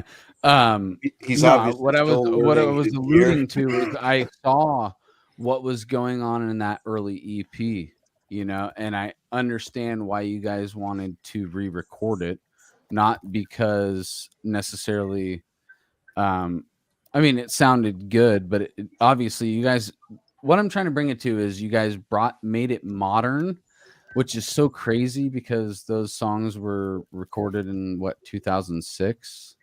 Yeah, I mean, they were written by Max and Tim a long time before and, that. and hearing them in this new form, it's totally relevant with today, which is funny because we're 3 years shy of it being 20 years later. Wild, right? I appreciate and I just think that it is smart because you're reintroducing the world to what you guys were doing back then with a current mix that the current society is gonna accept, and then you're gonna hit him with that new Anomalous, because there's the Omnivalent album, which holds up still to this day for me, and I think that next Anomalous record is gonna it's gonna break jaws, dude. It really is. It fucking better. It will, dude. No doubt. With fucking Max and Nate back together, dude. Like, for real, it's gonna be I mean, I've already said Anomalous is the sickest tech death band from California. They're the techest out of the tech, dude. Check. Oh, there he is. There he is. There we Hey, go. Max, how you doing, dude? You did it. I actually was just choosing not to speak. I didn't know my mic was broken too. It's funny. It's so funny that he's like, we got him to figure out computers, and then we couldn't get your vocals. Yeah, you missed when I said me learn record. That's awesome. So do you guys have like a timeline? What's going on? I mean, it's kind of like a cult classic favorite of tech metal nerds is, you know. Yeah, the EP is going to be by the end of this year, I think. If the album's done, fully recorded, and I'm in the mastering phase of it now, so that's ready to go. Pretty much, we're just putting the bow on it, as I like to say, and making sure it's on. I believe the original came out on December 31st, Did it really? 2006. Damn, I don't know, but it's about to come out again. It's going to come out again. So we're shooting and for again. December 31st. And That's Cam, awesome. dude, I want to talk to you for a second, dude. This album, am I allowed to name it? Am I allowed to say the name, or is that just the running name? No, 100%. 100%. I want to say it's crazy that you guys from Anomalous are on here, because I grew up listening to that EP like religiously back in the day. And I literally had a buddy of mine who's like one of my best friends I grew up with, who's really into death metal too. And he sent me a picture that you guys were re-recording that EP. So it's crazy that y'all are on here right now talking about it. That's awesome, man. Right on, man. Yeah, dude. Max and Nate are the homies, dude. It's all coming back around. That's crazy. But Cam, dude, that new disfiguring. Yeah, that's what Cali Death's doing, dude. Is crossing paths and forging friendships, dude. Crossing streams. Inspiring. Crossing streams, dude. Never. But yeah, that's. Can I say it? Is it called? Is it gonna be called Soothe 2? Soothe 2, the sequel. Nice. Hell yeah, dude. And I can't wait to sit down with it. I actually did listen to the first track, and I was already like, oh, okay, I need to back Sounds away pretty good. because I need to have. It sounds really good, and I just needed to. I really still just, if it's something that I want to fully dive into, I need to be away from society. I need to be locked in a room. Yes, exactly. Maybe in that lotus position, you know, and in the dark, with headphones on my head. And do you guys know how fucking hard yoga is, dude? Like, I am like fucking hard, dude. I like my fiance is like an ex personal trainer, and we worked out. She's been working me out lately, and we went into the yoga room to stretch, and I was cussing at her the whole time. I was like, "Fuck you, fuck this. I need to go." And I was like, "I'm sorry. This needs to come out of me real quick." Well, and namaste, anti-namaste. It's no, because it's like it's stretching your tendons and stuff in like the worst ways. And I'm like, why is this good? This is like the worst thing I've ever done. I don't. And like, I guess like the whole thing is like moving past it and getting to the yoga part of it. Telling you that you haven't moved your body correctly. No, I'm the least limber person I've ever met. And I literally was like sitting there like trying to stretch like and she was like giving me like the dumb ways to do it. Like, okay, well, you can't do it like this. We'll do it the dumb way. And I was like yelling. I was so mad. I was like, this is the worst thing I've ever done. This is like I was like throwing such a fit, dude. I was like turning into a kid, like fuck this, I'm out of here. Like I was like, but no, yoga is like I have more respect after yesterday for downward gorilla. Well, just like no sitting, sitting on fucking Risha knows. But sitting there like just like on the mat and just like stretching your legs straight forward and like going like this and shit. I'm like, this is the worst. Why would you ever do this? This is the dumbest thing I've ever done. But I know that like it helps in the end, but it makes me angry. Makes me angry. So you're saying it At was the working. very end. I listen to death metal to calm down, and I get pissed at yoga. Can I butt in? Yeah, go Butt for it. in. Can I ask Big Chocolate a question? Yeah. Do it. Dude, love and respect your work and your vocals as another death metal vocalist. Oh yeah, thank you. And I've only heard whispers of like the things that you're doing now musically, and I feel like some of my musical inclinations are like going in the same direction, where there's all this sound design, right? Like all these alien morphing noises that you can make, and there's whole genres built off of them, right? It's called EDM. I never heard of it. Yeah, have you ever heard of it? But like now we're seeing like a lot more of like this death metal sort of influence. At least personally, I've seen it. Is that like, how do you feel about that? And then where are you trying to go with your music? Like this new something that I heard about from Anthony. That's an interesting question, because like I had a bunch of DJ buddies who went to Lost Lands this year, which is like one of the biggest heavy bass EDM festivals. And my buddy called me when he got home, and he's like, yo, you should be there. Like, and I was like, what do you mean? He's like, you should do like Disfiguring the Goddess there. And I was like, so it's, I don't know. I got some thoughts about that in a way, but I think a big thing with like what I see right now and you see this right now in heavy metal too, but I feel like EDM uses or if it's when we say this term, I'm really talking like the heavier bass people who are kind of really into metal, but I think it's really like an ear candy thing, you know.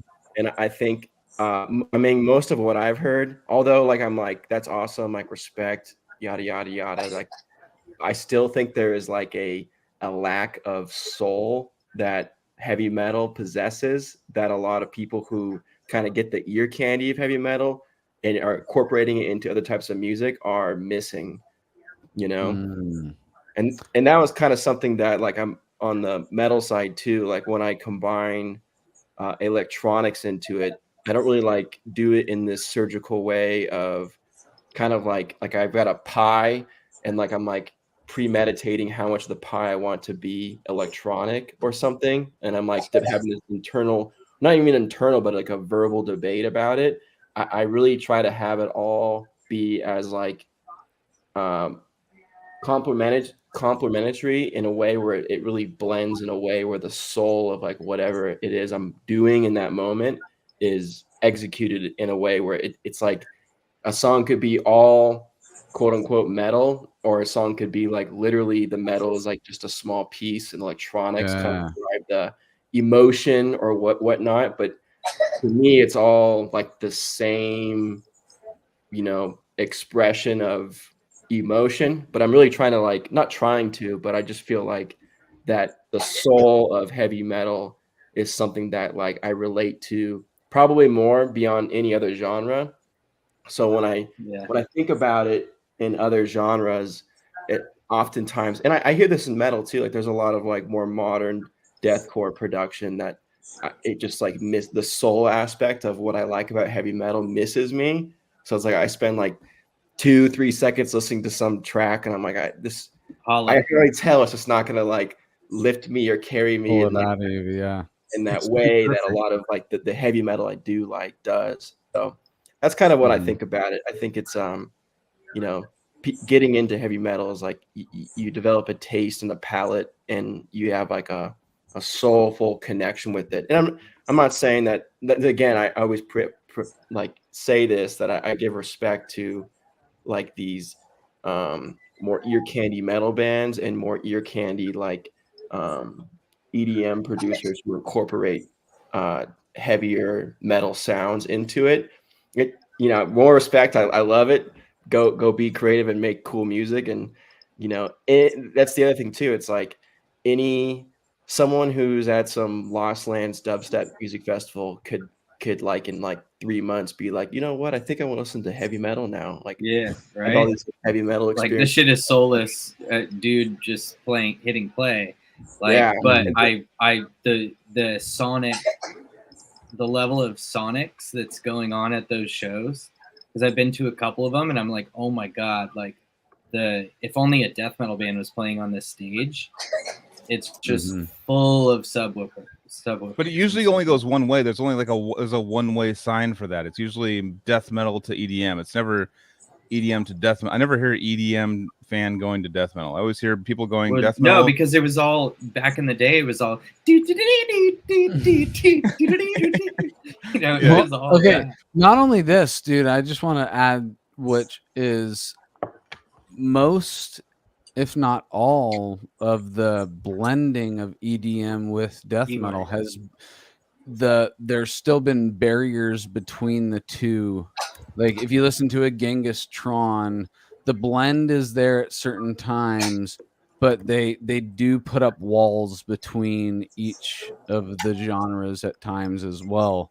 And what I noticed with Disfiguring the Goddess, the Brutal Machine, is it was a true blending of Big Chocolate and Disfiguring the Goddess, and all of Cam's influences correctly blended. Like it was seamless when I listened to it. It wasn't really separated like most other bands say we're EDM and death metal. Well, yeah, you're doing EDM parts, you're doing death metal parts, but here's this new Disfiguring the Goddess, which is it's both at the same time. Yeah, and that's why I want to give throw out Canvas flowers. A lot of props for you and courage. It's got to take a lot of courage to do that because you're gonna get a lot of hate. Like, I don't think he's gotten that much hate, dude. I think everybody's kind of down, dude. I think a while maybe ago it's what people want, right? Getting hate is a good thing. It means you're sure, yeah, yeah, that is true. You're always like haters. Sure. Now it'll be. But I'm just saying it takes a bit of courage, to do something new, and I like that about So what are you doing with the new Archaic album? What's going on? Trying to do a little bit of that, like I'm trying to do 80% death metal with 20% weird sound design and kind of blend it more.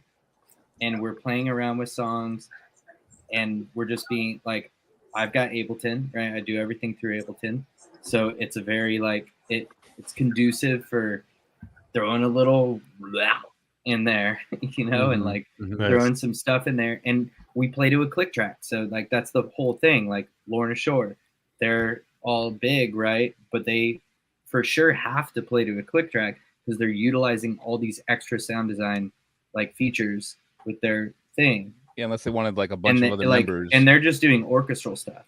So what holds us back from throwing in all sorts of shit and blending in stuff that nothing isn't necessarily for a member of or a guitar player or a bass player, but stuff that I know. fucks with I mean, design. Speaking from a point of a person that knows you so well and knows Chance and what you guys have introduced me to in the bass scene and the EDM scene, you guys have turned me on to a ton of great stuff.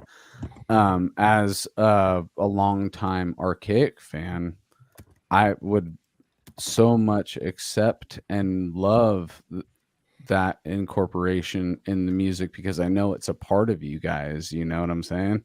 Well, that's the thing. This is the thing. We keep making this super tight necrophagous 4.0, 4.5, or 4.7, 4.8, and it's like the same like vacuum sealed technical death metal, and it's just great. We've done it. What's next? Like, how do you even like compare to some of this stuff? You know, it's like I get it, Jared. You've listened to Sleep Token. We get everything. Well, they're a good example. No, they're great. I'm not Well, I'm like not going to be a something I Sleep feel- Token hater. Yeah, something yeah. I I'm feel gonna about see them in a enough couple to days. have an opinion. is like metal and death metal. Like we know we're all from death metal. We all love death metal, but I still think of it a lot as like metal, because all your metal influences, even if you're making death metal, are going to come through in some way. Yeah. And it's it's historically always been like the most progressive and extreme, one of the music genres of all time, right? And I kind of think that desire to kind of push the edge and experiment, whether it's with a theme or a theatrical or in the studio or literally anything, like every aspect of it, from guitar rigs and recording guitars to all these vocal types that death metal's produced along like the last 20, 30 years, and literally everything. Like, I think that even if you're doing the most simple sounding music, there's a progressive element that is embodied in the spirit of it. And I think anyone who tries to contribute to that body is going to eventually have some type of like progressive idea that they're going to be pushing based on like just the whole bubble of heavy metal as a whole.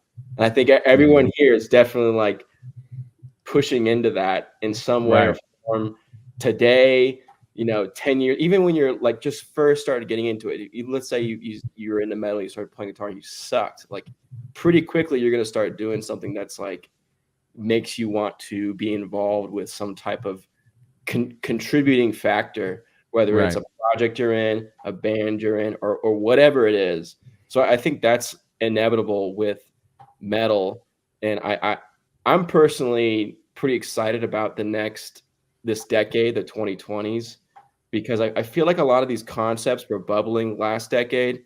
And everyone here has incorporated samples in some shape or form into the metal to induce atmosphere and emotion and paint the picture better of what you're trying to contribute. And I think the means and the tech is also a lot more settled in a way where metal can now kind of like light it up again. Right. And, so I'm excited for this decade, and You just made me more excited, dude. Right here is like proof in that pudding. Makes sense. Yeah. Proof in that banana pudding, dude. Nice. It's like, where do you go? It's like you gotta find other avenues. You can't, and then the next avenue will be found and played to death, and then you gotta find the next one. It's like it's a full circle of life. Even like these bands that are coming around that almost have like a revival essence to them, like a lot of these, like I guess you could call it like new school, old school death metal, like Undeath and Creeping Death. These bands, and then you have these bands that are kind of doing it too, but like what remind me of like early deathcore, like Snuffed on Sight and Body Box. Like, there's something interesting about what's going on there in terms of like the fusions of sounds that have already been fused before, but it's like a refusion of like the cores, like combining hardcore and death metal again, and it's sounding fresh all over again. It's like a Michelin star chef revamping a classic meal, Cameron, that thing with Suabog too, that band, awesome. That record's so damn good. No, me and Chris Beatty went to the show together, and we walked out of it just like shaking our head, like that was so ignorant and sick. Like I just we both said the same thing. It was like that was the dumbest thing and the sickest thing I've ever seen. At the same time. It was like it had that caveman dumbness to it, but it had like they did it right, and they kind of brought it back. It's so intentional. Everything. Yeah, exactly. And I was like, this band's gonna blow up. When we saw them, I was like, this band's gonna get huge because they have that. Just it's intentional, but it's also like brings you back. it's correct. They're doing it correctly. It's like if someone's trying to like throw to a throwback, like if you don't like buy into it, it's not going to matter. But like I was like, oh, I had this like like the chills of being a kid again, like watching a band like being heavy. Pretentious though, because then you're talking about music being pinpointed to our specific generation and trying to bring up nostalgia again and kind of riding those coattails. But there's also the new, there's the new bands though. The new there's the new people. I want it too. There's the new fans that have never heard it though. There's the new fans that have never heard it. It's not nostalgia for everyone. It's like it's bringing that what we got to see kind of to the forefront as a new thing for them. For us, it's nostalgia, and we're describing it like that. But like for them, they're like, "Whoa, what the fuck is this?" You know, it's like, actually a great business ploy if you look at it as business, because then because they got into a banner and they're like, "What's our business plan? What's your business?" But they plan? restarted it again. So it's just a the newer refiltering. generation is going to feel that same feeling. Yeah, it's refiltering. Like what 20 years from now, they're going to be like, "Oh, dude." You filter down to the best riffs, dude. Yeah. You're like, they didn't need that riff in that song. Yeah. Like, let's do a band where they just don't do all those riffs they didn't need. Remove in the the bad song. riffs. Yeah. I like just, that. yeah. It's like some guy showing up to a let's show. do It's like, all dude, good riffs. He's got sicker Jinkos on, dude. Those are sicker Jinkos. Yeah. Dude, I've been getting Jinko advertisements on the fucking socials lately. You are? What are you looking up? Yeah, you're looking at the wrong side, Stuart. My That's cell your phone has cookies, heard dude. me say My Jinkos goodness, I enough have to where those I'm getting Jinkos are back, baby. I might buy a pair. Are they really back? I was just kind of kidding. I was Okay, using a bell Anthony, bottom just reference. stop. No, stop. With sandals, dude? Come on, dude. No. You can't even see the sandals though. What's the Oh, point? it's terrible. God. Look at I'll do it for the 4th anniversary. Where's he gives it away. No, dear God, no. Reese is definitely a no, dude. Yeah. Reese is Yeah. looking like he's fly as fuck when he comes out, dude. Reese has got style. Reese was looking. This is what Jinkos. He and was handsome as sandals do. shit when I saw him the last time, dude. He's always handsome. That would be a cool like a party, just like a 90s Jinko party. That'd be hilarious. Have you been to an Oliver Tree concert? No. I have.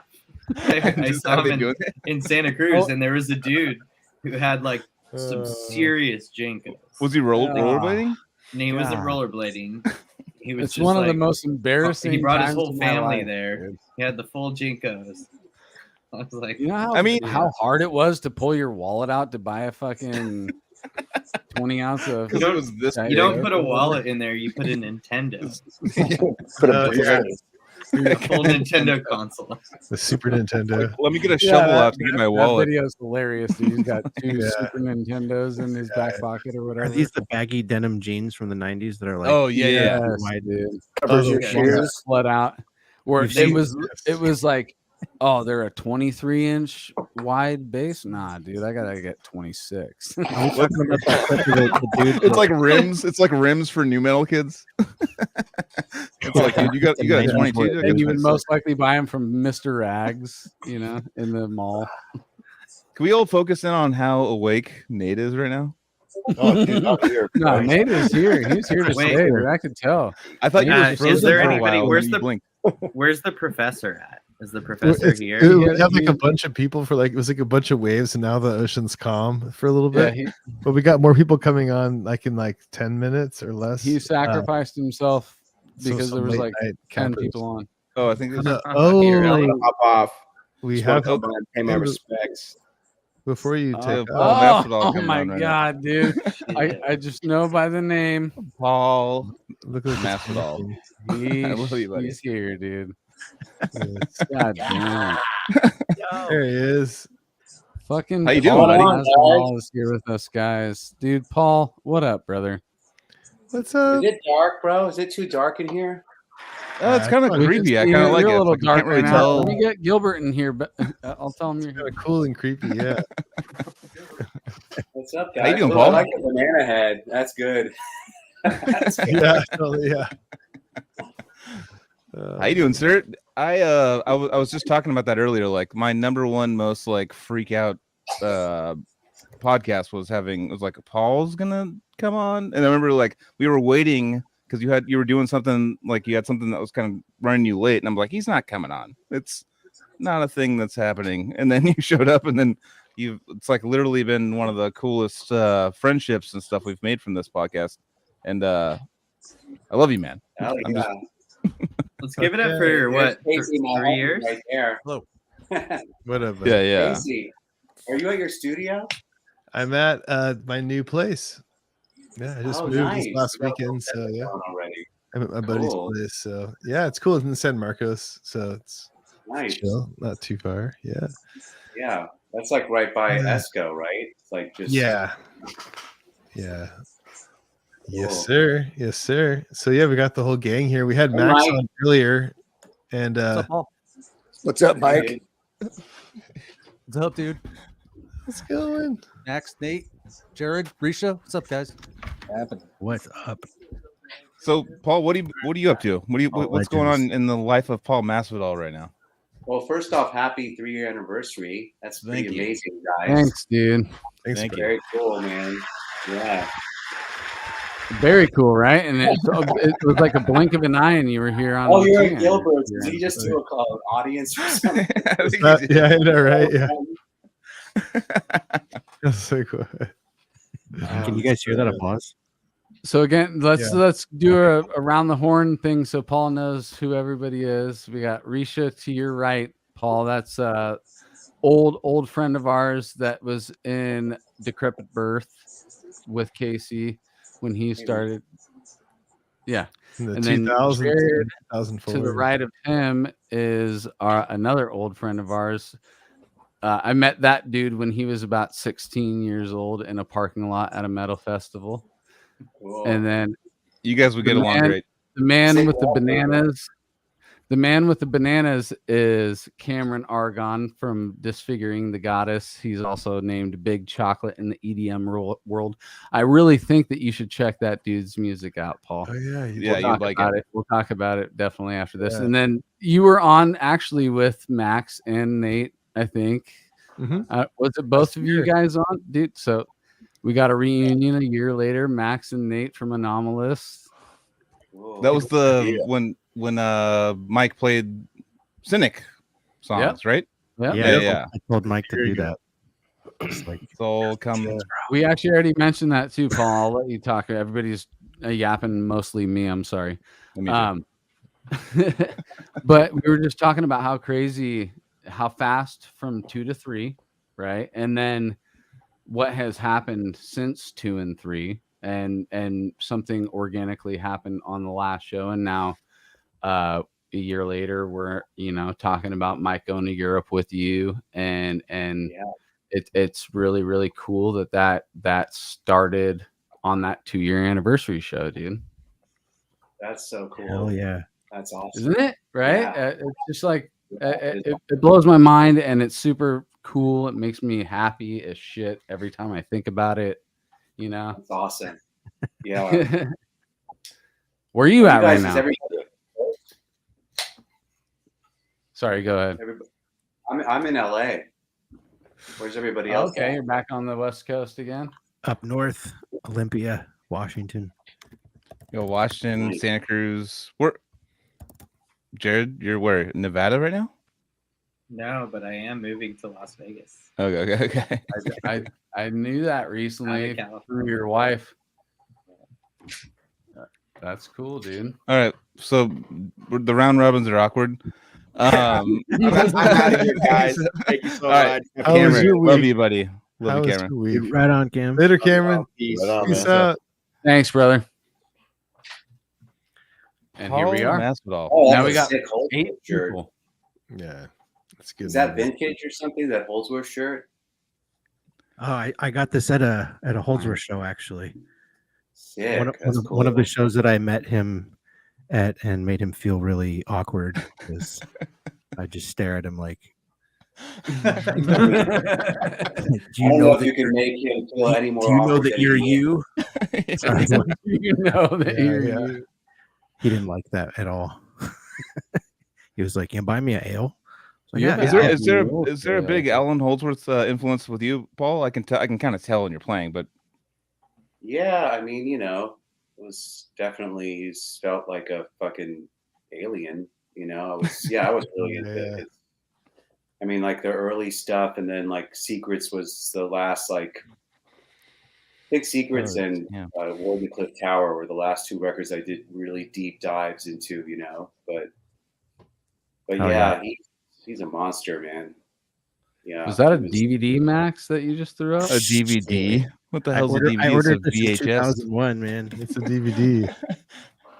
Oh, VHS. Oh wow! Oh, No. that is exceptional. Yeah. Yeah, he actually put this on the list of things that he's upset that he did. Yeah. He didn't have a list of accomplishments that he liked. He had a list of things he wish he had never done. It's like Every person we love has one of those things that they just can't attach themselves to. He had quite a few of those.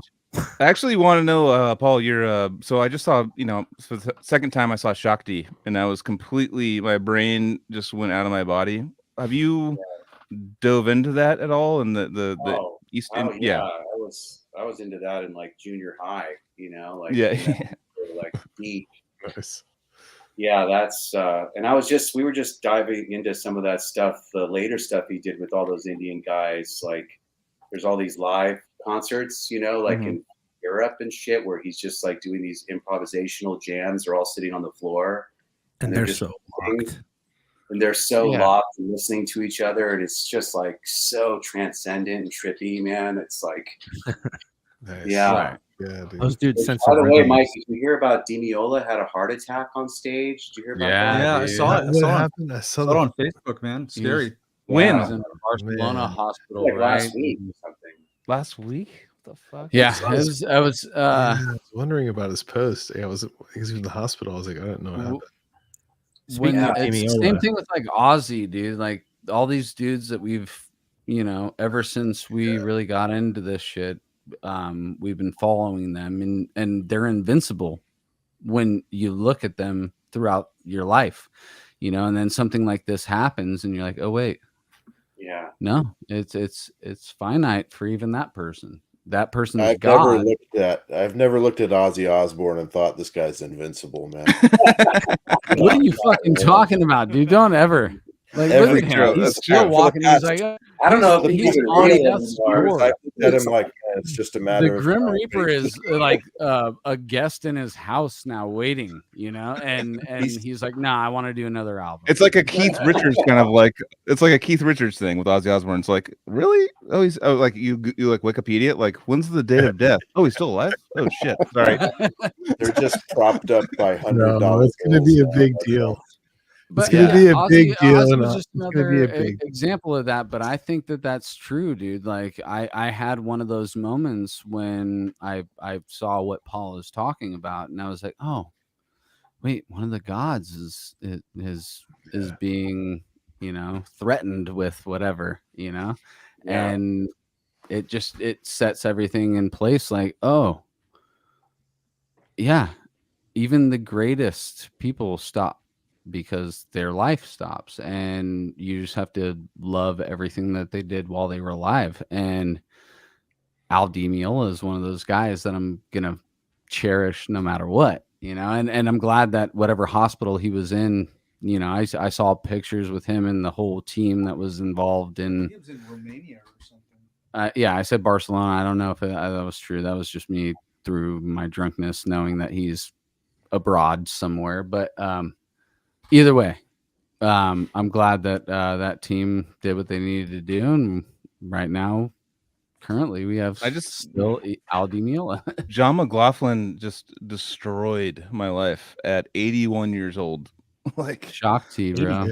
That is insane to me. They're celebrating their 50-year anniversary with Shakti only. I mean, he's done so many other great things, but like, Jesus, like seeing them, how like tight they were. I brought my roommate over, and he was just like, what? He's all into music and stuff. He's like, well, I don't even understand the alien shit that's going on here. I don't even like I can't even comprehend what's happening.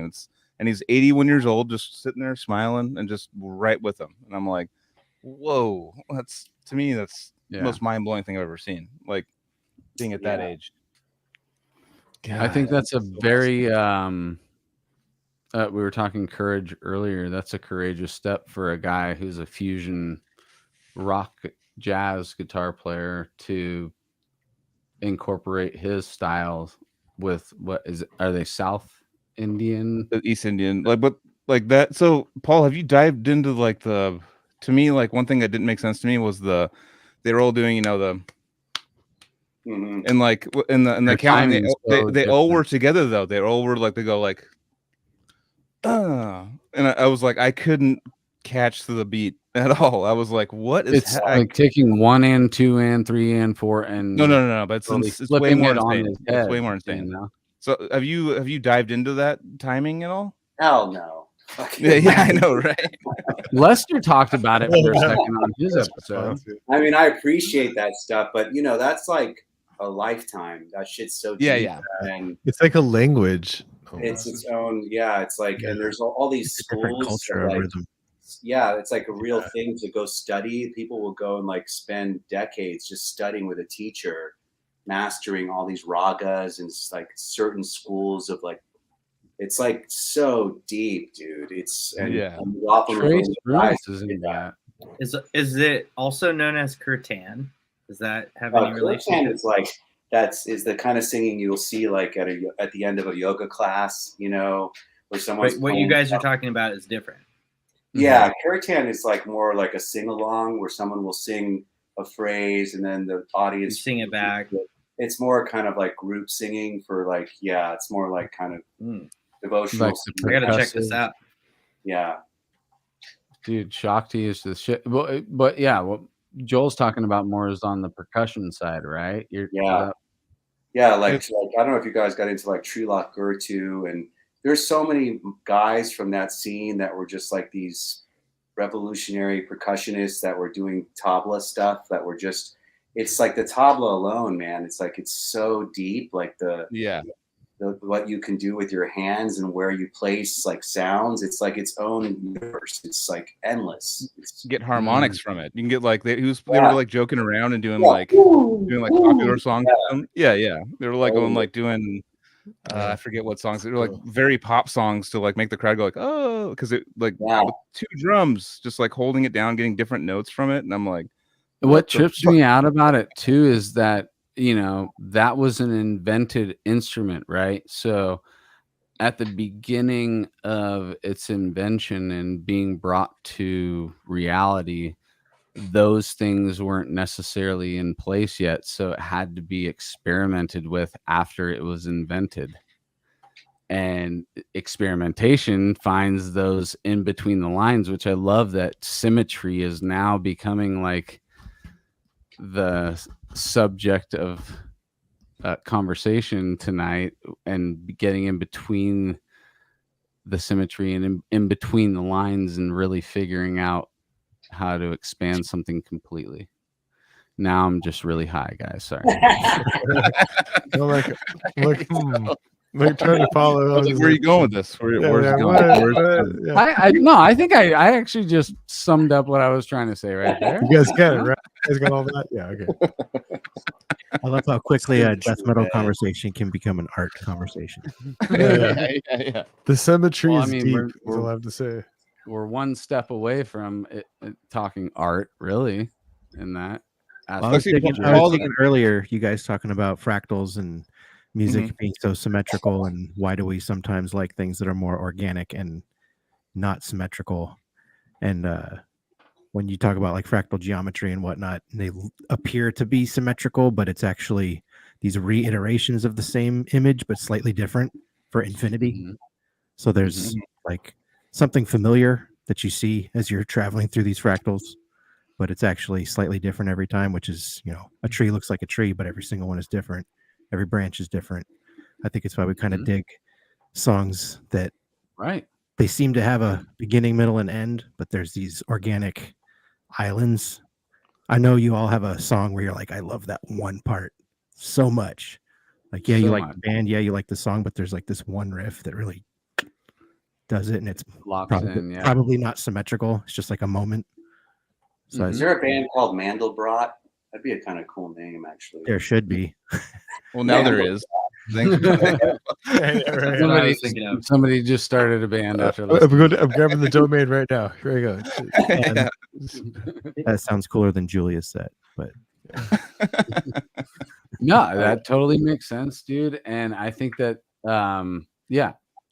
infinity is within everything. The number one, you can slice it an infinite amount of times, so you'll find an infinite amount of things in one thing.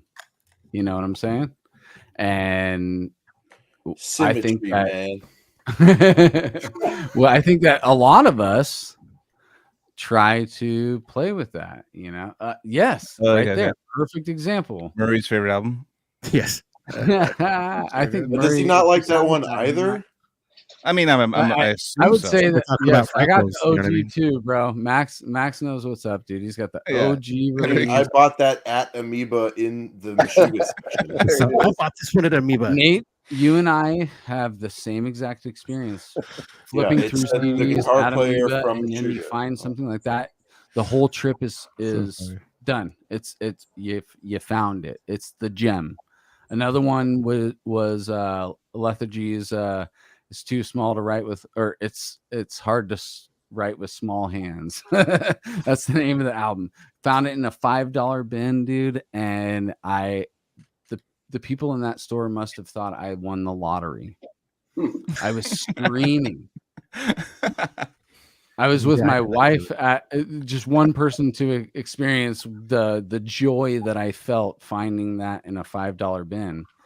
And it is one of those classic, you know, another man's trash is another man's treasure, because that dude just sold that thing for fucking $2, and then Amoeba upsold it to $5, and I just got a lifetime of treasure right there, you know. Last time I was at the warehouse, you want to talk about not symmetrical? Dude, Oh, damn. that's a live one, right? That when this is they like got back together. 1974. And Yeah, it's so that two was different or colleges. his version of Mothers. Yeah, Freaking. Talk about. I didn't like what he did with Hickey Twilight and Echidna's Arf. when they freshly Bebop broke Tango. up. When they freshly broke up, and then he tried to revamp some of their doo-wop stuff into an album, and used electronic drums at the time. That's when Chad Wackerman was a drummer. It did a disservice to those songs, because although the mix wasn't great on those early Mothers records, I enjoyed those songs, and to hear them kind of bastardized later, I kind of was like, and it's so funny. I was born in '84. Those songs were done in 60 something, you know, and I'm just like, no, I don't like what you did 25 years ago. That's fair. I have another question, Paul. Sorry, you're one of my favorite musicians, so you're gonna get a get me off Zappa. I know, but the dealing with Jim Carrey, how did you the whole? Because I remember I was watching some random video, and all of a sudden it's like, I worked with this guy Paul Masvidal. I was like, what the fuck?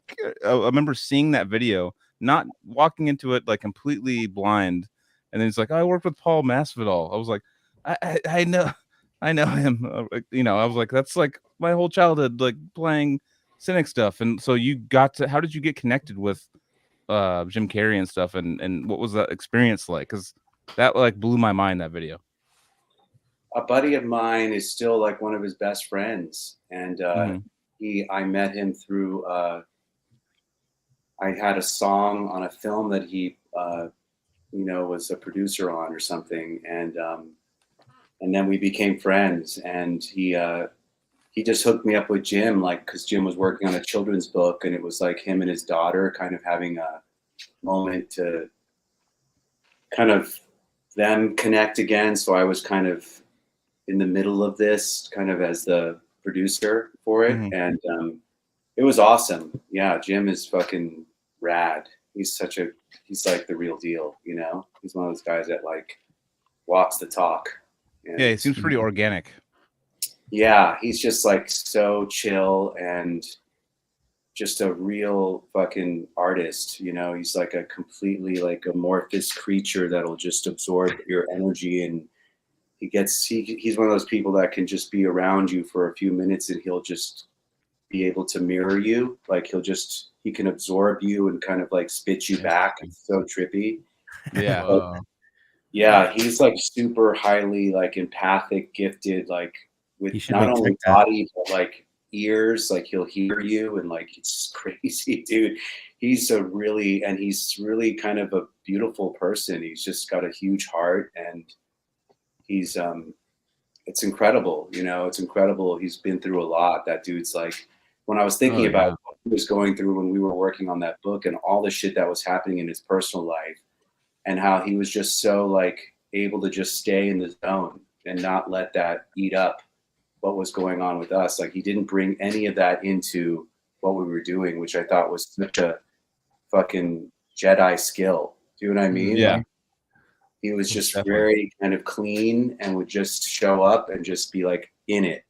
And I was like, wow. And he was the last person in bed every night. Like he just would drive this thing to the ground. He was just working endlessly, like till you just had this incredible work ethic and drive. He was just super, super focused. And he's a badass, man. Jim's a real inspiration. Like I felt like I was so charged after I was with him every day for like a month and just hanging at his house and in a studio. And it was like, I felt so much energy. I was like, oh my God, I just want to like make things. And you know what I mean? He really like has this mojo. It's like super inspiring. So yeah, he's what year was this? Just curious. 2000, what year is it now? 23? Yeah. Let me see. I looked at the calendar when you said that. I'm just trying to think of like Jim Carrey's like arc. What were you at? Well, he seems like kind of the guy, like what Paul was saying. What was it? Sorry. No, I'm just trying to see what year it is, because I want to see when the book came out. But I do feel that from Jim Carrey's energy is kind of like 100%. he's the very, he feels like to me like a beautiful artist that got too popular for his own good. Kind of like he got way too popular, but he's like not meant to do that kind of thing. And when it hit him, he was like, "Fuck this." He definitely like rebelled against it. Yeah. I personally love his red carpet moments of like, this is all bullshit, right? Oh yeah. Like, I love that. Like, come on, people, wake up. Totally. And then you have the back, because he's got enough of his own personal power to be like, I don't care. And his connection In Living with Color is arguably the best sketch comedy show that's ever been created to me. Well, he was a huge chunk. Oh wow! So it's been 10 years. Okay, 10 years. Okay, so 13? Okay, so 2013 was when you were working with him. Yeah. Do you keep in contact with him at all? That's still pretty recent. Like, yeah, that's in pretty. the I grand mean, scheme. Yeah, they just did like a 10-year anniversary edition of the book of this. It's called How Roland Rolls. It was a children's book, and it came out. It was like this. Right. It was a trip, man. Like he's just so awesome. Yeah, I'm in touch with them still, and my friend John, who I talk to like once a week, he's actually like helping us exec produce the Cynic Focus movie that we're working on. He's like, he's in my world, and I always get like the latest on everything that Jim's doing because him and Jim are like brothers, So, but yeah, he's around. He's one of these people that like he lays low. He kind of dipped out of the whole Hollywood thing. I think he just does what he wants to do. He made so much money, man. He was getting $20 million a film at like his peak. Yeah, And, so sick. So let's stop talking about this, man, and let's start talking about you for a second. Which, by the way, John from Ophidian, I just stepped in. What up, y'all? Hey, boys. This is the full cast for the moment. So we're at 10 capacity, and we're not really expecting anyone else except for wild cards. So we'll see. But yeah, we can chill on this.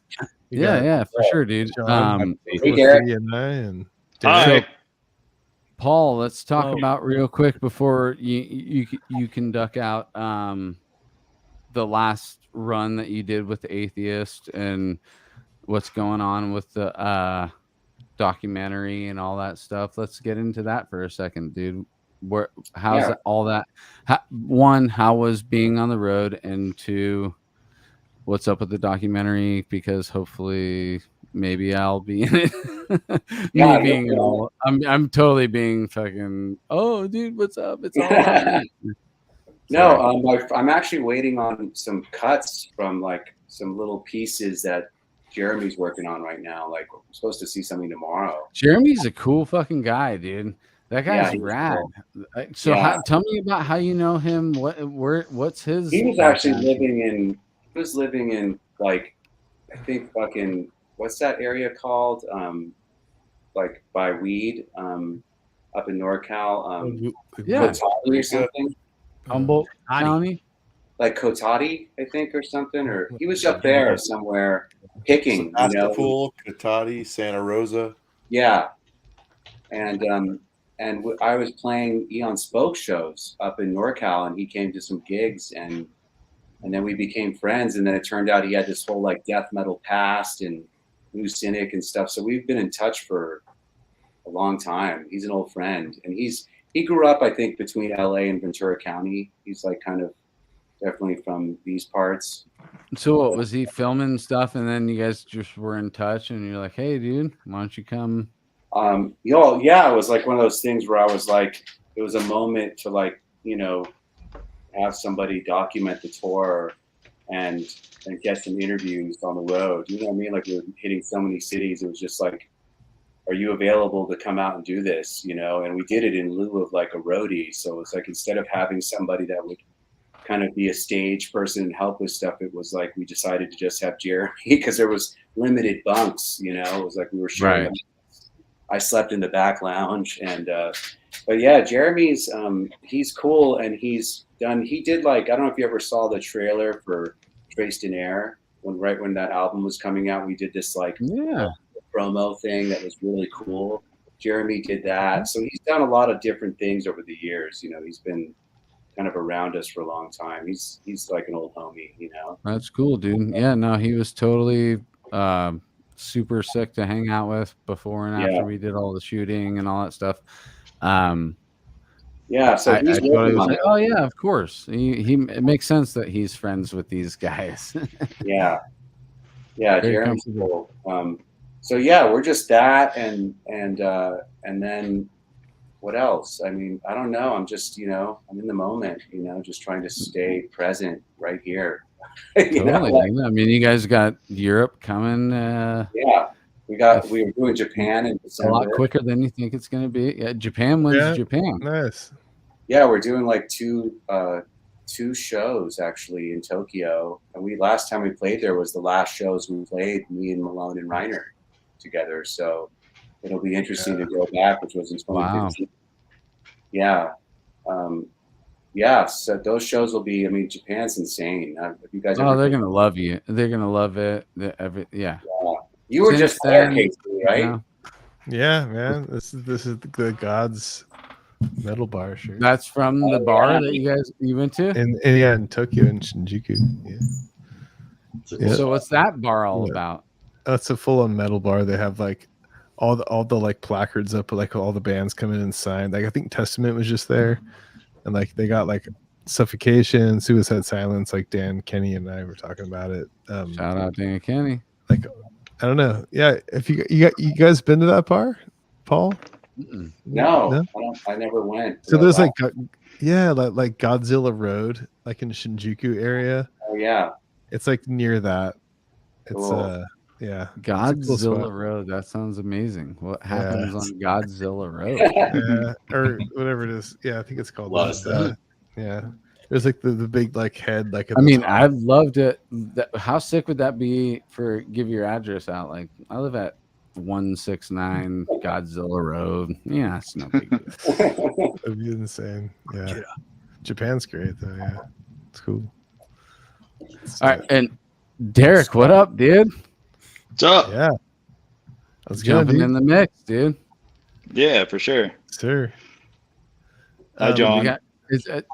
This is so many people as always on these anniversary episodes. Dude, glad to have you, dude. Party time. This is like kind of the late crew, I guess you call it. We got John from 2-hour mark. John from Ophidian Eye from Iceland. Have you heard that band, you guys? Ophidian Eye. I actually gave. I sent that to Paul. Actually, Yeah, John. it's killer. Yeah. Nice. Fuck yeah, that shit is insane. Yeah, it's insane. So It's John's the insane vocalist check, on right? that. Yeah. I'm gonna go then. Oh, it's great. All right, man. It's Icelandic I love you, sounding brother. too. It's insane. And then Derek, anomalous, bursting Derek- on the scene once again. yeah, and then Derek with Metal Dad merch, like doing all Yes, that. sir. Derek stuff, McGovern too. in the house. So like, Thank you. All right, dude. Max, I love you, brother. oh, are you taking off? Oh, no, I'll take off, but I was just saying Ophidian. No, I'm not kicking you off. I thought you said you were. It was in response to Ophidian because holy shit. No, Max, you can be here until this thing ends, dude. I'm not kicking you I'm off super, at all. I thought you were saying goodbye. I'm super honored to be here and stoked to be with Yes, legends. dude. All right, then hang out for the ride, brother. I'm down. All right, but yeah, dude, John is the vocalist. Somebody said that, but John's the vocalist of Ophidian Eye, and Derek is part of one of the few Facebook groups that I'm proud to be a part of. Did you start that shit? Yeah, we started it when my son was born about 2 years ago. Just because there's basically no support for dads.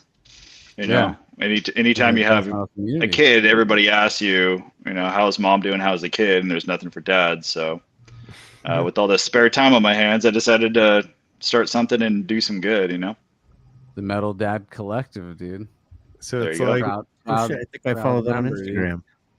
yeah. And, Oh yeah, cool. Oh yeah, thanks, dude. Fellow dads. We have Fellow dads gotta stick together. Yeah. So it's Metal Yeah, for Dad. sure. Like all the Metal bald Dad- guys on the bottom row right now. So the Metal Dad merch thing. Who comes up with the parodies, dude? That's all in here. Yeah. Yeah. I have so many. It just pushed all my hair out. So there's an odious mortem one that's obvious boredom. And I'm like, Yeah. dude. Lots of kids have obvious boredom. when they're Yeah, just sitting for there sure. and they get over their toys 2 minutes later, and they're like, "No, entertain me." Exactly. That one actually came about because my daughter said she's bored or like doesn't have anything to do, and she's surrounded by toys, iPad, like everything, So it just came up. I'm like, well, you're obviously bored, and then the band came up. So it is a common thing though that you're at a show and you're like, wait, oh, you're a dad too?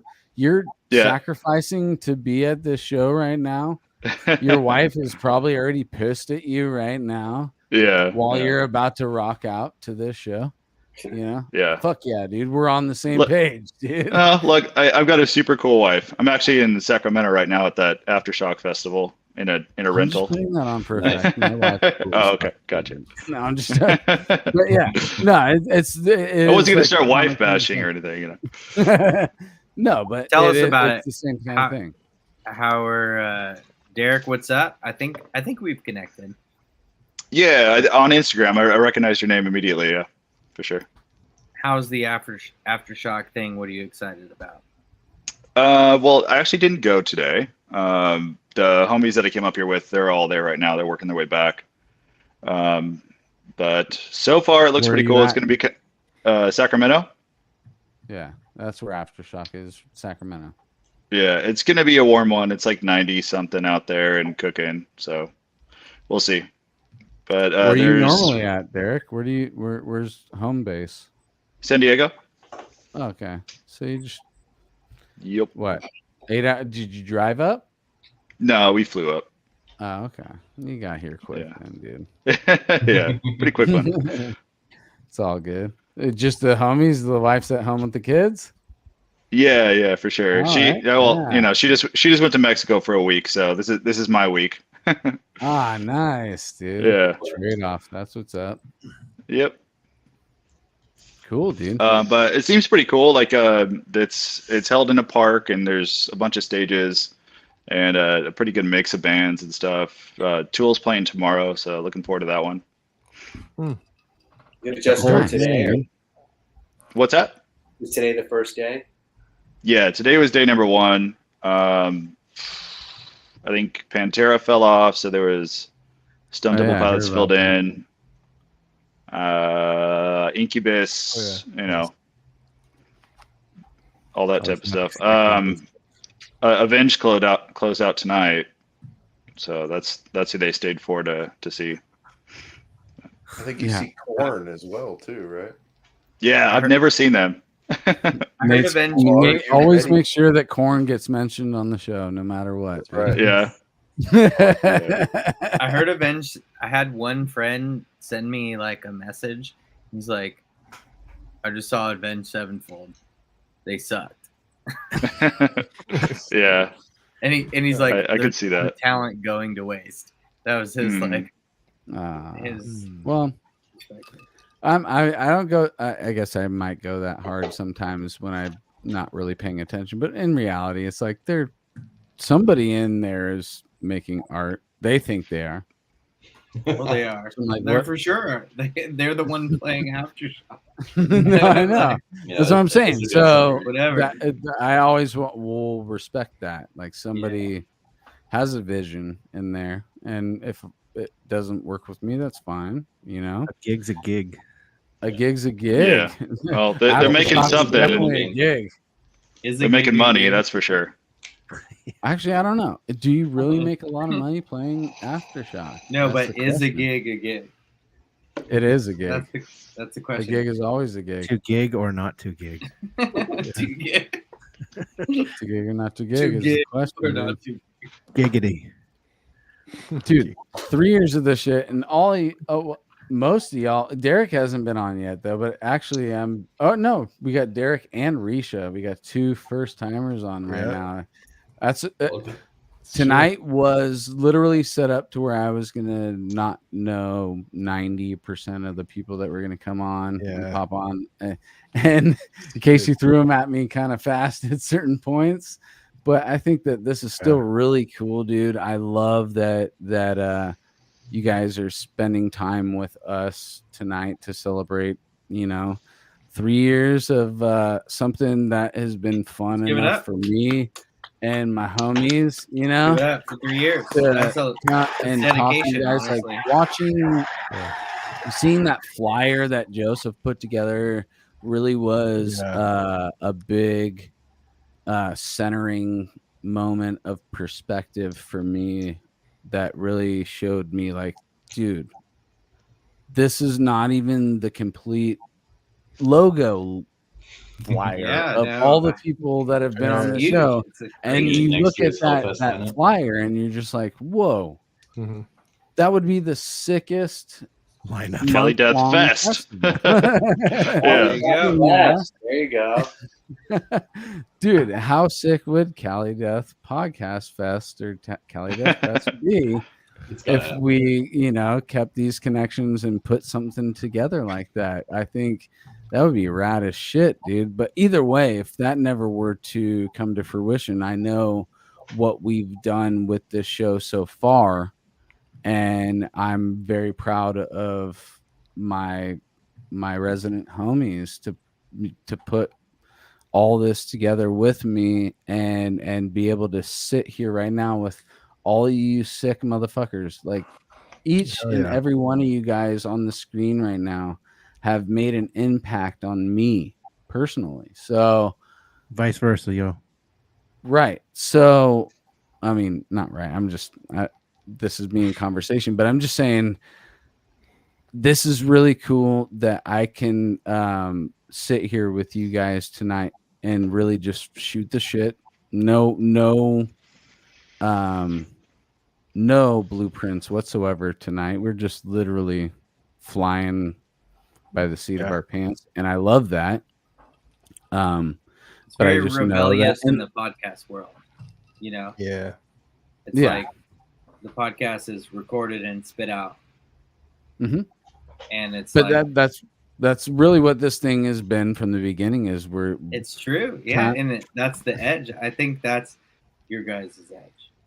I think that it's cool, dude. that I love that. I love like hanging out with every single one it's of you not guys. scripted. It's kind of anything can happen.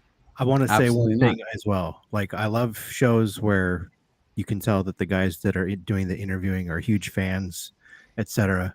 But when you guys called me on 3 years ago, I was like, Casey and Anthony and Joel.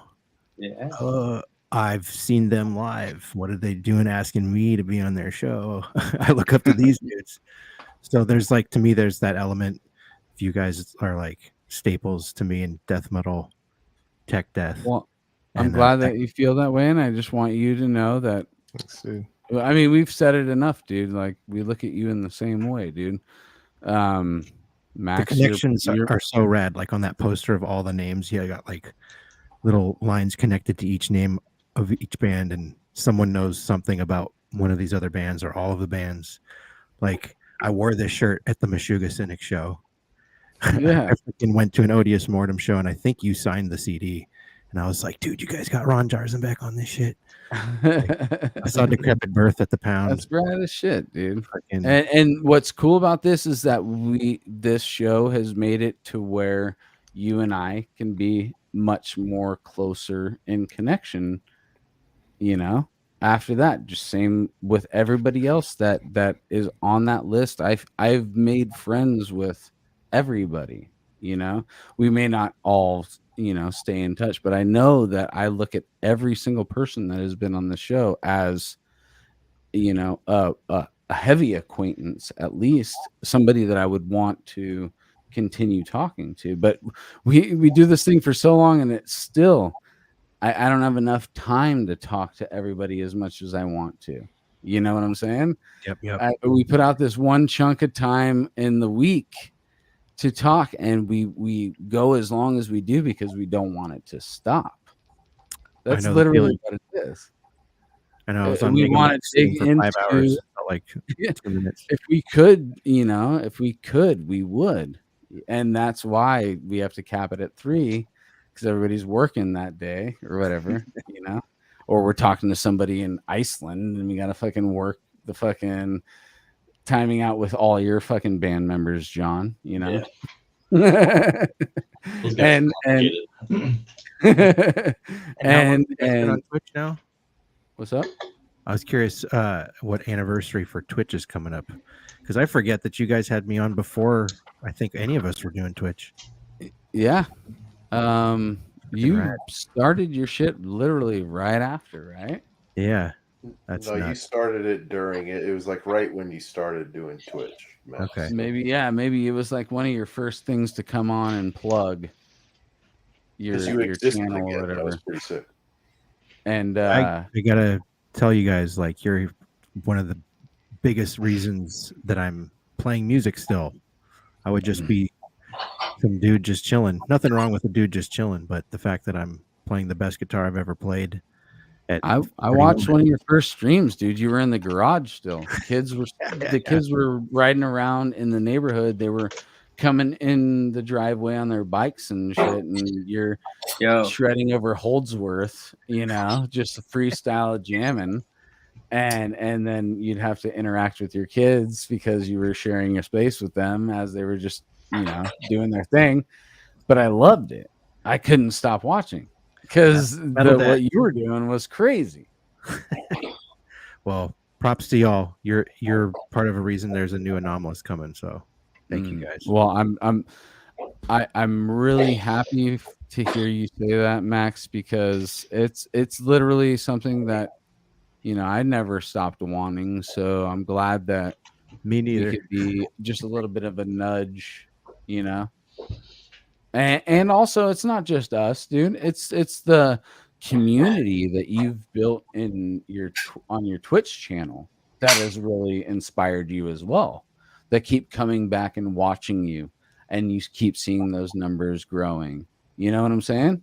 Like that happened after that as well too. So it wasn't just us. Yeah, we may have been like the fucking little nudge that you got, but once you took off, everybody realized what the fuck was going on, Still, Cali Death, and Cali Death it's a way of life. Yes, sir. It is a way of life, and that's why we're fucking 2 decades past it and still talking about it and still trying to contribute. I want to double down on this because I'm about to peace out. I gotta get out. All right, double down, brother. I'm moving soon out of California, so yeah. I just want to say, 3. the anniversary is 3 years, right? Like that's not 300 episodes. 3 No, years. 150, half of that. Just one per week, aside from 2 weeks out of the year. It's dedication. Yeah. Yeah, for real. Consistency. It is. And giving all of these bands who would never ever have the chance to tell their story and kind of get into it a platform and making it accessible on the internet. So maybe you record an episode a year from now, somebody can still find it, right? Like they can still dig Right. into the crates and get to that info. And you guys are doing that on a massive scale. You've seen the flyer, you know, giving bands. I hope that pilot episode isn't the first episode they see. It doesn't matter. It doesn't matter. Like the podcasting world, you just do it. You get better over time. Totally. So and now we're 3-year anniversary, and gotta- we couldn't even hold it together with fucking 10 guys on this screen. No, I I'm just know, joking. and yeah, No, like, dude. very, very not normal to have 10 people on a podcast at once. Yeah, we thought it was a good idea. Like, oh, dude, let's surprise Anthony the whole time. No, but it worked out perfect. But it worked is out sick. perfectly. I don't give a You're shit. bringing This is everybody great. together. I love it. I appreciate you. I all appreciate guys. you too, dude. I love you so much. You're my little brother, dude. You're You're little my big brother. Yes, we've experienced a lot together, and I'm glad that you were here. And I want to come out to your new spot. You know, In Vegas, make it a baby, come vacation. out. Yeah, dude. It's not on the Wanna strip, make that a guys. There's vacation. a whole other like world. More juice for your squeeze. Let's say that. Oh, dude, squeeze my juice all night, dude. While I'm there. Whoa. All right. And with that, On that bombshell. I'm out. And cut. All right, love you guys. Love you, brother. Rock Good on, luck dude. with it. Let's do 400 or 4 years. Well, we got it. I think we're 400, ready. hell yeah. If we keep that consistency, dude. You have to start Dude, interviewing. all right, we're still here. We got the genres and fucking musicians. the 2 hour and 26-minute crew right now. Oh yeah, You guys ready for this? You guys ready to do another hour? solid 8, dude. This is last call at the bar over here. Got always make our, there we go. An hour. Oh, Try to keep. Derek I'm on vacation, so dude, Derek is ready to hang, dude. it's been a long day. Yeah, That's all good. Where'd Silverback go? Let loose here, dude. I know, where'd they go? We got to get these guys back on. Where's the professor and Joel? They keep, well, if they add themselves back in, we got another 10. So they're probably looking at it at a producer's perspective. But get them back in here, dude. What the fuck are they doing? I'm trying to get there. Yeah. Are they're at the same house? What are they doing? They're probably eating fucking taquitos. Oh, they're downstairs. Microwave fucking That's why. Are they dino jamming? nuggets together, dude. Dipping them in fucking ketchup and barbecue sauce, dude.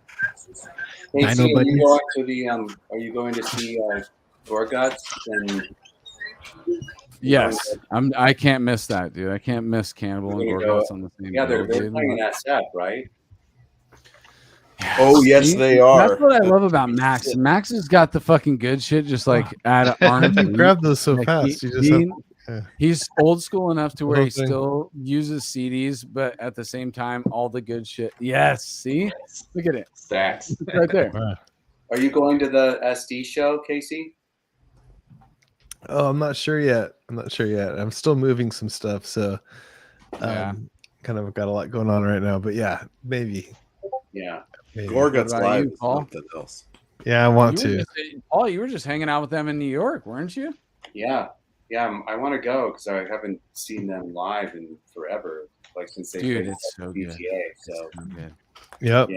Yep. That's when I saw him last, actually. Yeah. Last time I saw him was Regency Ballroom. Yep. Me too. Yep. San Francisco with Suffo. It was so sick. Oh, dude. with Suffolk. I think I saw him in the DTA. Oh no, maybe it was with I saw It him was two the days. No, tour. It was It was- DTA, right? It was the DTA tour because the other no, time I we didn't went see to that one. I didn't see that one. the DNA Lounge, and we got to open that show. Ah. And that was like, Gotcha. I got to open and talk to Luke Entourage Romeo. opened Like, that shit. yeah, yeah. Wow, why? I'm a fucking piece of shit for not being there, dude. That's what I was going to say. Date sell out.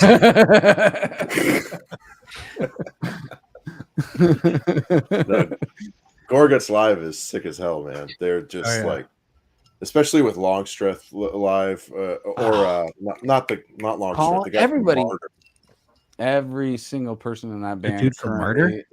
Yeah, the drummer from Martyr's playing with them, and he's hella sick. And shit. Colin Marston on bass too. Oh yeah, but Colin Marston, his music, that dude has such amazing music. Indrika Thayer. Indrika Thayer, so tight. It was like so sick. And I remember talking to him about that when he was playing with Behold the Octopus, and he said he was just trying to rip Death off. And I was like, what? Indrika Thayer?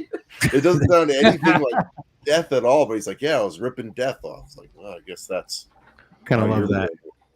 You know, which, by the way, Behold the Octopus alone is something you need to sit with that for several hours to really. Oh yeah, have you heard that more recent everything? The Interstellar Overtone or whatever? That it's so sick. Yeah. It's like Zappa, fucking Saul Simmons drums. Shit, it's so crazy. I know, dude. It's He's out there. Who was the drummer on the first Behold the Octopus, Nate? You remember the one we were crazy about? Charlie Zeleny. He's a guy from Blotted He's Science. the one who did the first Blotted Science. Yeah, yeah, Blotted Science. Yeah. He's hella good too. I saw him at the Park side. I couldn't believe that was the same dude. I saw him at the Elbow Room. Yeah, we opened for him at that show too. That was tight. Dang. Colin Marston is the man, though. He is. That war guitar shit just blew my mind, dude. Well, he's the one who made the war guitar, or brought the war guitar into my reality. I never saw anybody else play 4-string, right? Guitar. What's that? I think it's an 8-string. Is it? I think it's 8-string, and yeah, I you know the one I'm talking about. It's like a 4-string bass, but it has 2 little tiny strings next to it, an octave up. Super like wide. A 12-string guitar. And he plays it like this. I think it's yeah. I'm thinking of a different. It's like a gigantic Chapman stick or something. Yeah. He was playing in Gorguts. He plays a regular bass, though. He just plays like a 5-string bass in Gorguts. But I was just talking about him in Behold, which it was so surreal of an experience to watch him not only know about Behold and everything that he had did before that, and then watch him play it live, and you're just like, dude, this guy understands music even in a different way than everybody up to that point I've watched play, because I never saw somebody play an instrument like that in the metal, through the metal filter, you know? Right. Yeah, I admire him as a producer too. He's produced a lot of like really organic sounding material, and like he's kind of the East Coast metal guy now, right? His studio, he did all the Dysrhythmia albums, and he did, like I said, Imperial Triumphant, which is that is on rocks. That stuff. If you haven't heard that, it's crazy music. So good. So good. It's real organic sound. Yeah, he's like the East Coast Zach Oren, but I don't know if Zach goes that deep into like other styles of music besides metal. It's definitely a different type of production too. It's very like I mean, when I say that, it's not about the type of production. I was just saying, like, you know, who's the guy that everybody goes to now?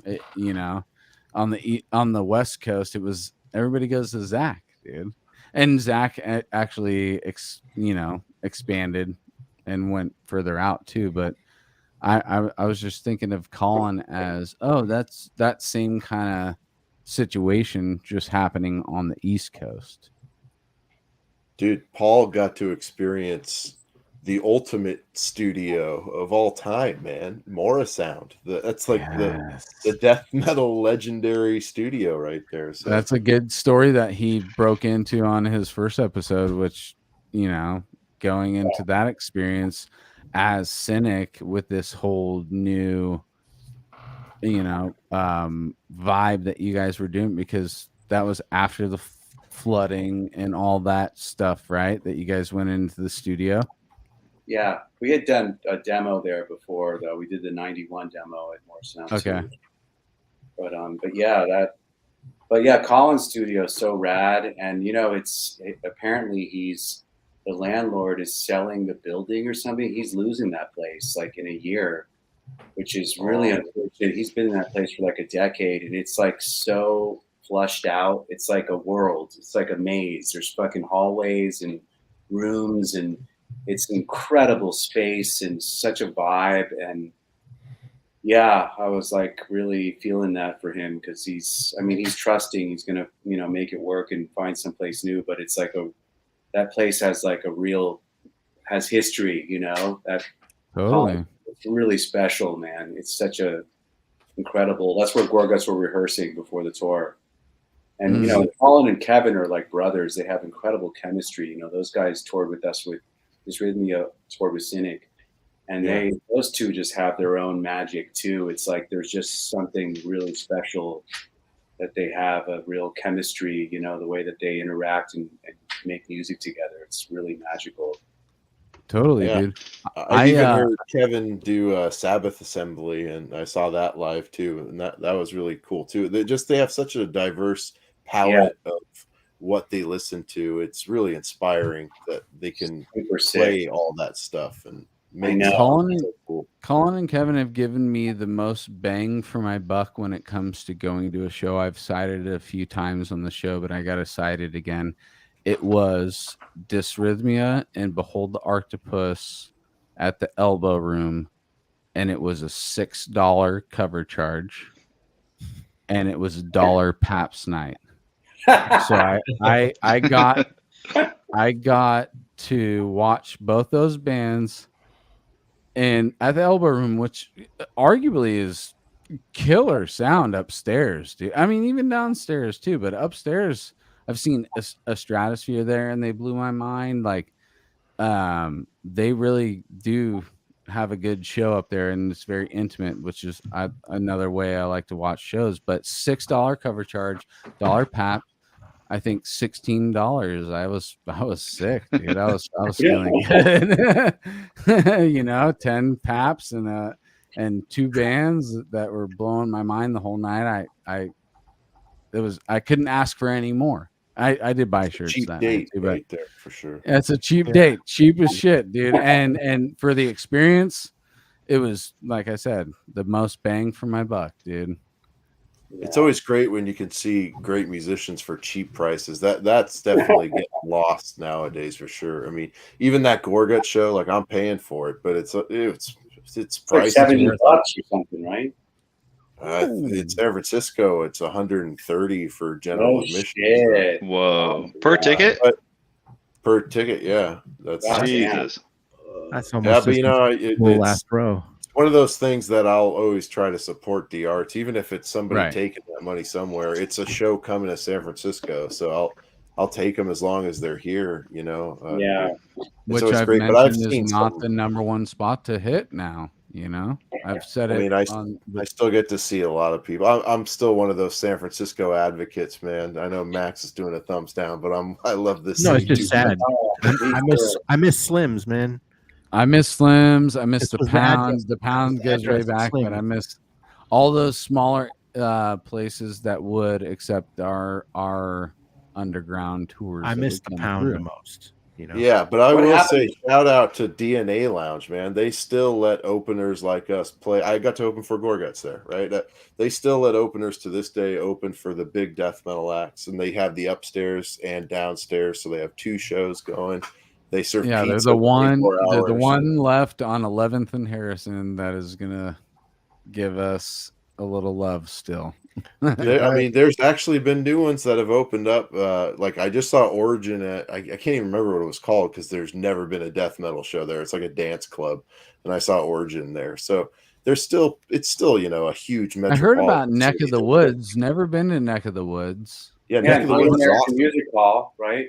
Great American Music Hall. Yeah, Great American. Great American has never been as receptive towards like locals. Great Americans, like if you're a touring act, you can play. Yeah, but if you're a local that's band, a great it's venue. DNA Lounge. I saw Cryptopsy and Dillinger at the Great American. Yeah, I saw. I'm seeing Igor there. Igor there on Tuesday. I'm seeing Igor on Tuesday. Are you going to that, Nate? No, probably not. Oh, God. I'm not a Isn't big that funny Igor how he's asking you and he's not asking me, and I'm in the same fucking area? Oh, you're not going though, right? You still have a rehearsal. I would place go in- on a Tuesday night for sure, dude. Let's do it. What was that, Paul? No, I was wondering, Nate, you have a rehearsal place downtown still, or?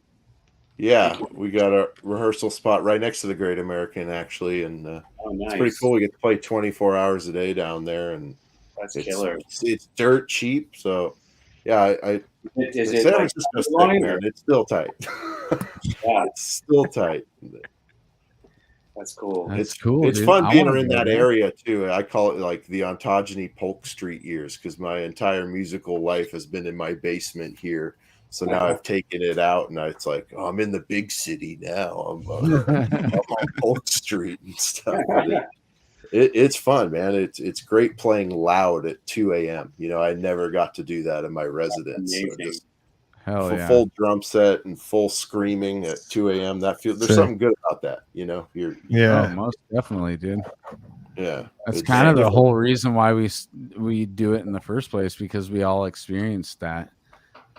Like, yeah. Well, there's something have you ever different met about some plugging dude into a who's band. never?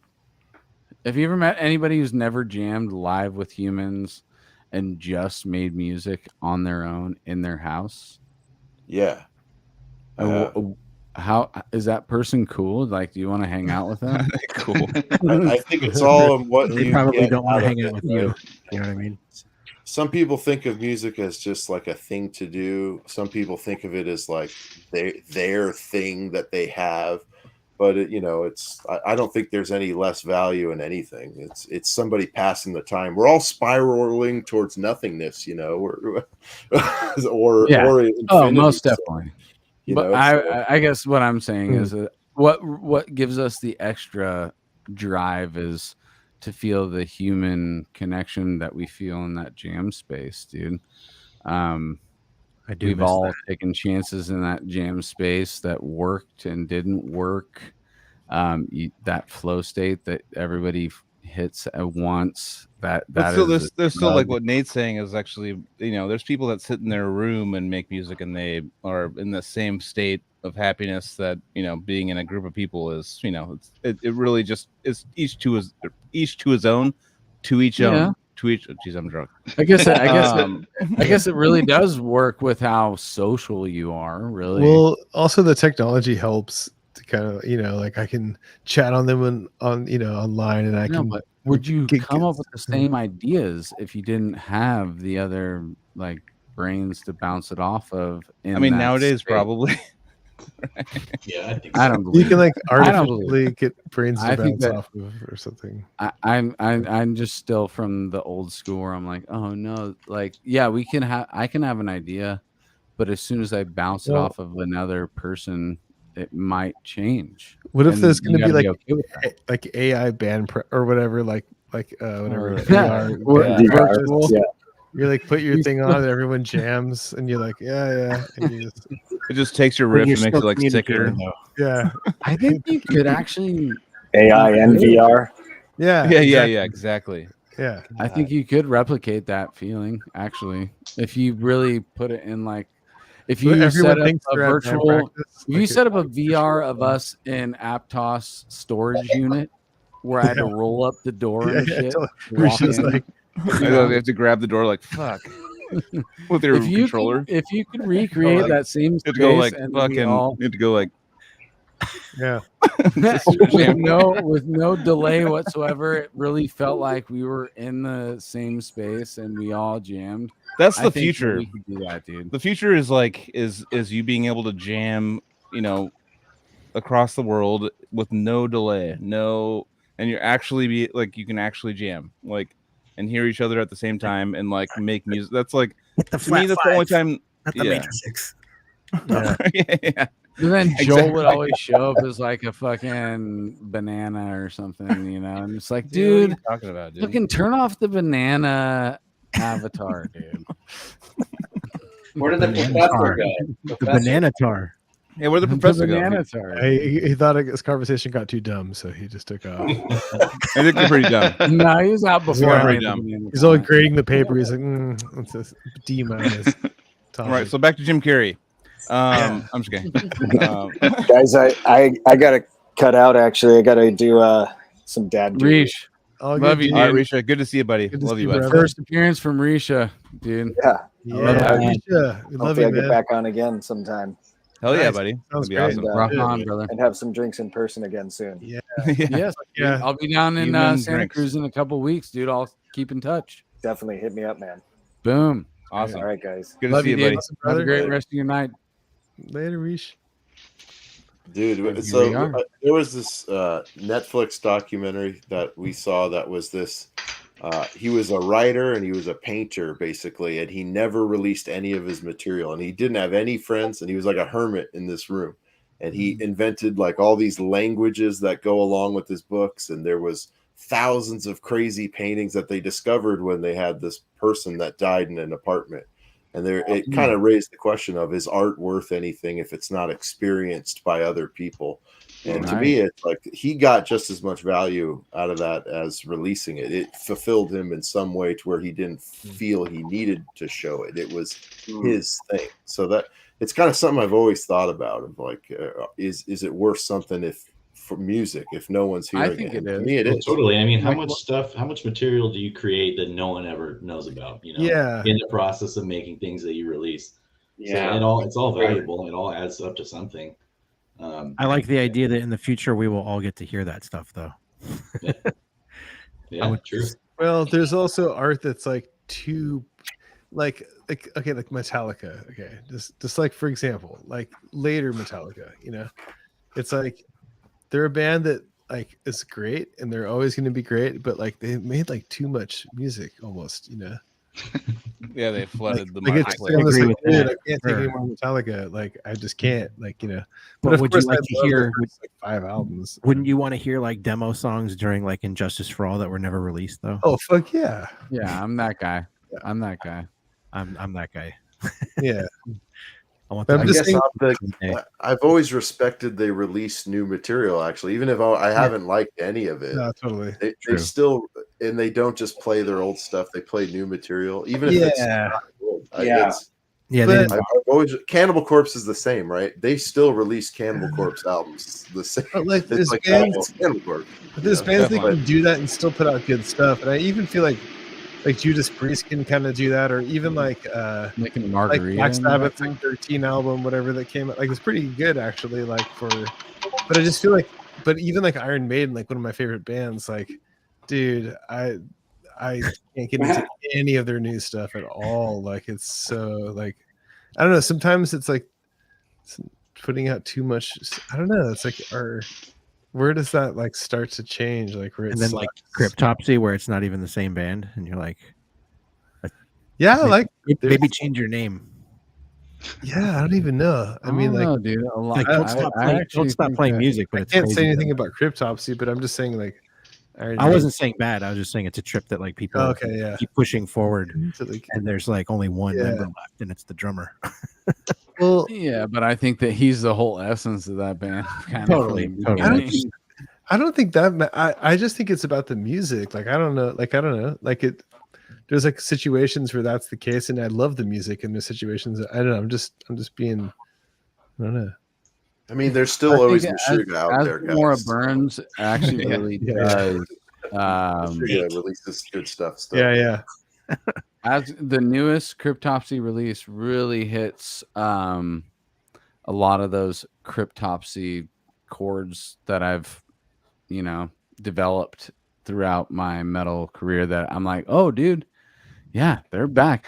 I had such a spiritual experience watching them, because they're one of those bands that I had seen multiple times in the past with multiple vocalists, and Yeah, I'd seen them the most. and Matt not only fully is the front man for that band right now. He's got all the energy, all the finesse. He's got all the range. That dude is I really had a great time. Very impressed. But I was just going to say that what those dudes are doing with the new material, I think that they're really striking the chord of what we were talking about earlier with like the nostalgia and getting our generation back into, the Hyper blast beats. Dude, Flo is the best he's ever been, dude. I said it last week. I'm gonna say it this week. I'm probably gonna say it I gotta next go week. back. Flo is murdering his drum set right now. It is. I wouldn't expect any less. Obliterated me, dude.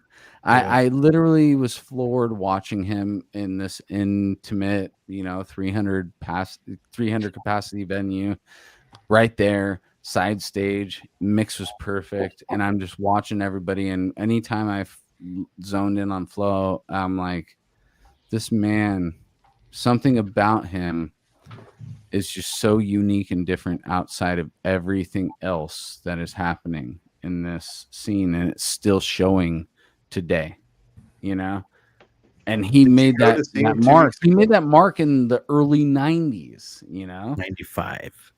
Did you see him 2 weeks ago at the DNA Lounge? I saw him at Goldfield Trading Post in Roseville. Oh, okay. I went to the DNA show. I mean, it was tight. The following night or whatever, I was up in Roseville's like 15 minutes from Rockland. And but they didn't play any And Then You'll Beg or Whisper Supremacy. So, I mean, do you expect dudes that didn't write those songs to play those songs? Like, yeah, it's one thing if you've got one of the guitar players that wrote that stuff and the other guy's like, oh, fuck. But like, neither of them wrote that stuff and they got to play it. That's crazy to me. They started with some None So Vile shit, though. Yeah, they played all of None So Vile. None So Vile is freaking one of those albums that goes on the top 20 of all time. That was the one that got me there. It's the one when somebody's getting into death metal, you say, check this one out. No, but shout out to Mike, who was also on the 2-year anniversary with you, Max and Nate. That's the most standout vocalist in the whole career for me, just like stylistically. Because I mean, Lord Worm too, but I'm saying Mike, like his delivery plus enunciating versus Lord Worm was much higher on the spectrum, because Lord Worm, you couldn't hear one word. Yeah, you probably didn't even say words. He is not saying. Yeah, he was doing that on purpose. I don't think it's like I've had members of other death metal bands that are like, just make noises. They're like, what do you think about the lyrics? I'm like, bro, like you haven't, like, I know you're not saying. I followed along with the lyrics, and you're just going what? I'm like, I mean, I know. I mean, that's cool. That I like actually kind of like that. There's your own poetry under the noises and stuff. That's cool. That's what buying the CDs for and reading the CD booklet. Yeah, exactly. I'm like trying to read along. I'm like, all right, so you lost me. I would get really high and read agoraphobic nosebleed lyrics. Yeah. I have a question for you, Anthony. Like the roots of the roots of Cali, like tech death scene, like the early is Cryptopsy, because they were Canadian, right, or something like French Canadian. Like, what was because I feel like California was responsible for a whole new wave of tech death that has its own sound. That's yeah. So what I would say is we were listening to bands like Cryptopsy, and then we were listening to other bands. I mean, you don't really hear Cryptopsy in there, but I'm just saying, like, we were open to.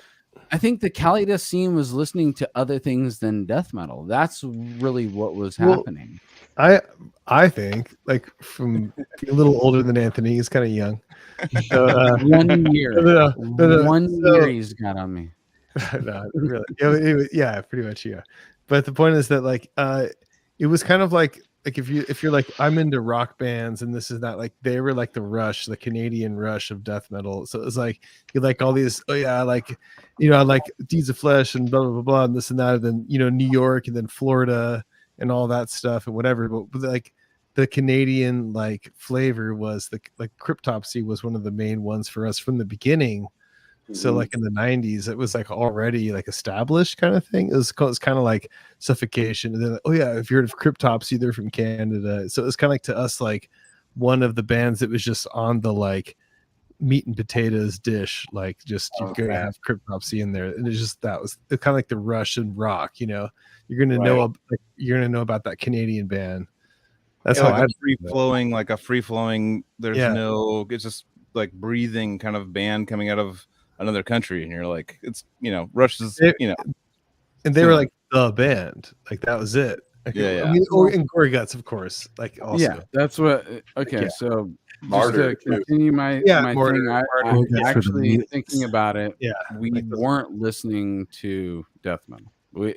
We're citing these bands right now, but we were listening to death metal amongst a vast like range of things. Like you go to an Odious party and Wu-Tang Clan records would be just like on repeat, and or Mahavish New Orchestra or Shakti or Cacophony or Zappa or a lot of and also the crossover of like prog rock, like Rush stuff into like metal, like that was like super. That was huge. Or like for Tool or bands like that and stuff, or drum and bass, like jungle shit, like dark jungle shit. Like, we kind of were ADD with our music. I remember meeting these guys like back in the day. They introduced me to so many different styles of prog and stuff like that I never, from the 70s and stuff, and all these things, and I was like, whoa, what the fuck are they had the throw records on. It was just throw records on. We had them all over our walls, and stuff, and throw like these like Tangerine Dream, like weird shit that I've never really heard, like on a real train. Yeah, I'd never heard shit like this before, and I'd never cared about it before until like they were just like explaining it to me, and I was like, oh fuck, okay. And then it just kind of opened up slowly, like got me into the portal, and we went down into weird depths with that. I really do think it is a attention deficit disorder situation where that was the part of my life. Well, when it became something that I was interested in, I would full force go at it and want to wring it dry for every drip in the towel, but I really think that you come across something like Cynic, or you come across a Spastic Ink, where there's so much for that ADD Spiral Architect attention, where we were looking for something that we could pay attention to the longest. Right. I really think that it was something that what would keep us in our seat without, having to, do anything else but just experience that. So, I think it starts off as like kind of like, there's always the group of friends that like, oh, what's, I have this album. Oh, what about this album? What about this album? And it kind of goes into a different genre of like, this is crazier than that one. This one's crazier than that one. And back before YouTube and shit. Yeah, and it goes off to like other styles of music though. No, it goes off into like prog. It goes off, and it's not only death metal that you're trying to be. It's also like was sitting there with Shakti. My mom got me a couple times. She was like, "What about the guitar trio? What about with like John McLaughlin, Al Demio, and Paco? Passion, Grace, and Fire." She's all, you like this shredding stuff? Here's my stuff from the 70s. And I was like, my mom just realized, like, what's going on? And like Shakti, I was like, the earlier generations are feeding it to us as well. Yeah, and I was like walking into it like this, whatever, mom, like whatever. And she just threw me stuff that I was like, with weed and alcohol and psychedelics mixed in that pot, you end up getting to where we're at right now, trying to say what we mean during this podcast on a 3-year anniversary while drinking too many beers and smoking way too many. And then what about going to see one of those shows of your friend brings the album over and says, you got to check this out. So you go to see that band, and then the 3 bands that open up, you're like, holy shit. Yeah. You open up to another world. Yeah, exactly. Yeah. Or reading the liner notes of a band. Yeah, It's like some little band that opens just kills it, and so like, I mean, Paul, how did you do it, Paul, back in the day? Like, I mean, let's say like you're into a artist, you're like, this guy's sick or this band's sick. Where do you go from there? You just you. Well, I mean, I just hear it, like when I hear you guys, it sounds like, you know, what we were like the same way. It was super it wasn't about genres. It was about cool artists and just whatever sounded cool we were interested in. It was like, I think I had maybe a short window. It was only extreme metal, like death metal. Yeah. Like, there was a lot of the scene was that way, you know, and, you know, I have a memory of obviously the Cannibal Corpse tour. Probably the best show of the tour was Berkeley, man. You know, I was like, wow, NorCal's like advanced. Like they were so, and I heard that a lot of the people there were there for us, which said a lot about the audience. You know what I mean? Like it was such a progressive scene. And so I'm always curious because you guys have the Florida scene obviously has made its mark across the world. So you're gonna find the Florida scene in the Cali death scene for sure. We're the generation after you guys, so of course it's gonna be in the DNA, you know. And same with New York, dude. I mean, Sufo, Pyrexia, all those bands made a big impact on the Cali death scene as well. We just like everybody else does, we kind of just at that time, when I say we, I'm part of that. We're part of this middle generation in between two generations, really. Like it wasn't fully the next generation when Odious was doing things and Carnivorous was doing things, but we were like this in between hybrid that kind of like nudged things along as well. But I think that there's two things that need to happen for something like this, the Cali death scene or the Florida scene or whatever. There needs to be a collective of like-minded people that come from different areas, and there needs to be a foundation. That's really all it is, dude. And the foundation was you guys. And I think that once that happens, because we've established that nothing is really truly new anymore. So what do? We take different spices and ingredients from stuff that we love and incorporate it and try and make it something new. And that's what Cali was doing, was literally taking New York and Florida and throwing it together in a blender and I heard doing our Patsy own say that thing. about And Then You'll Beg. Like that's where the riffs and the ideas came from. Like what the guitar player said, I can remember that riff right there was from a funk song, like inspired by. That's crazy. Well, I It's think not like funk. I think, man, music gets passed around. Like it's like U.S. and like even rock, like U.S. and then like you know England and stuff and that, like all the rock stuff. Like it's like, oh, you perfected this, send it back. Like we do this and we send it back. Here's our Jimi Hendrix. You got Queen. You know this and that. It's like everything's like kind of different. And like same thing with metal, like in different areas. Like you know, it's like I think. In California, dude, like we're just like, oh yeah, we're influenced. Like we want to collect all the different influences, like you know, just entertainment. Like, so it's like it's a melting pot. Like and obviously, and it's kind of funny because like the first metal CD I ever bought was the first Nile album, I guess, Amongst the Catacombs. Second CD was Death Human, you know. And I was like, it's like I was in high school, like I just got my license, and I'm like, you know, I've told the story before, but like put in Death Human in my car. And I was like in the parking lot of Lose Records in Encinitas, and I was just like, I remember it was like 1998 or something like that. And I was just like, what the fuck is this? Like I was like totally, and I think it was like the progressive stuff because I was into King Crimson and like you know like Rush, and I was like trying to like cross over into metal, but I was like all into prog and like create that kind of stuff already, and Tool and stuff like that before. So I was just like, dude, that CD, like I remember hearing it the first time, I was just like, what is the fuck is this? Is so sick. Like the hell, you know? So I don't know. Yes, and it's all the drugs that we were taking as well, mixed in Well, there. Lots of You know, mushrooms, lots of weed. Music is a drug. Well, I Like think the one thing whole- that makes us lucky is that we have access. Back before the internet, we had access to like Amoeba Records, and Yeah. shows came to California. That you had a chance to true, see man. bands, you had a chance to buy things.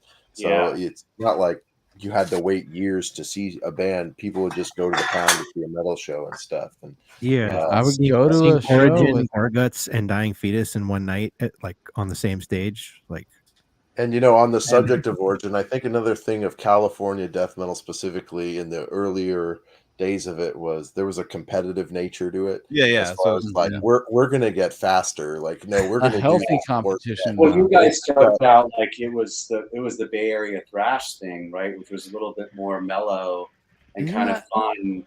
And then it got more extreme, and then the tech death thing happened. It was like post, but like I the think early that's so. Let's think about that for a second, guys. Like, generations have Real been quick, through Anthony. this.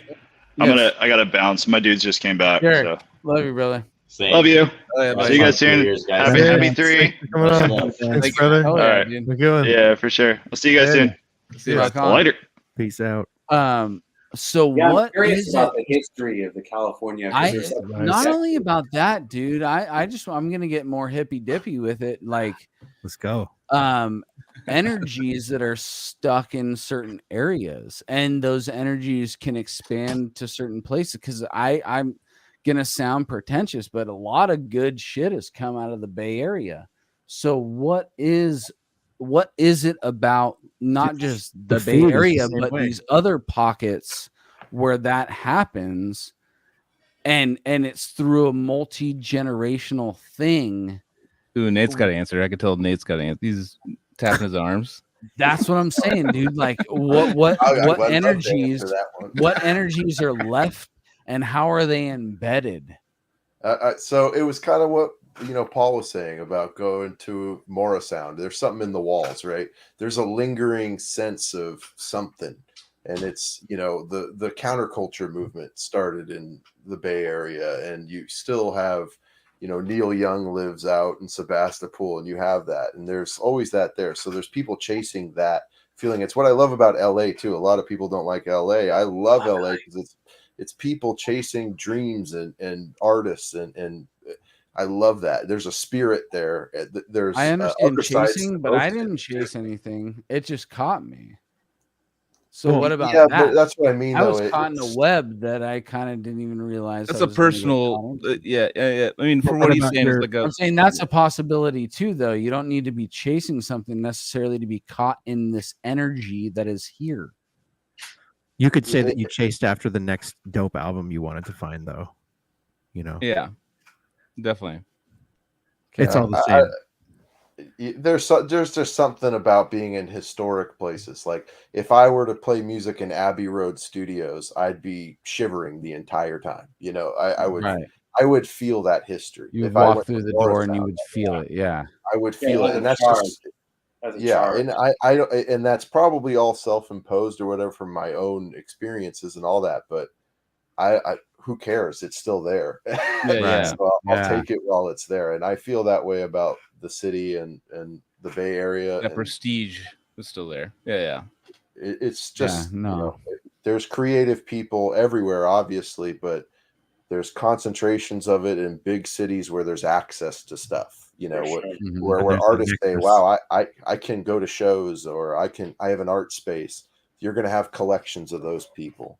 Whereas in the Midwest, you're going to have outcasts of those people that Right. Yeah. maybe that leads to great stuff too, but they don't have that as much of the community aspect. That's I mean, also it goes back to what you're saying about the competitive nature of, you have a large amount of artists in one area. It's like they're releasing things are coming out, and it's like Everyone's influencing each other. they're influencing each other. They want to like do something new. And it's like rather than just being in like you said, the Midwest or something, where it's like a lot less of that. And all of a sudden you have this huge, dense group of artists that are trying to, make their own place, in history. And I think that pushes artists to be more creative and different. I don't know. What's interesting is that's happening on the internet now, with Instagram and Facebook and all that stuff. But we have like a memory of like forging that same behavior because we were so passionate back then when it was like Napster just came out. Dude, my mom and I like downloaded everything we could find.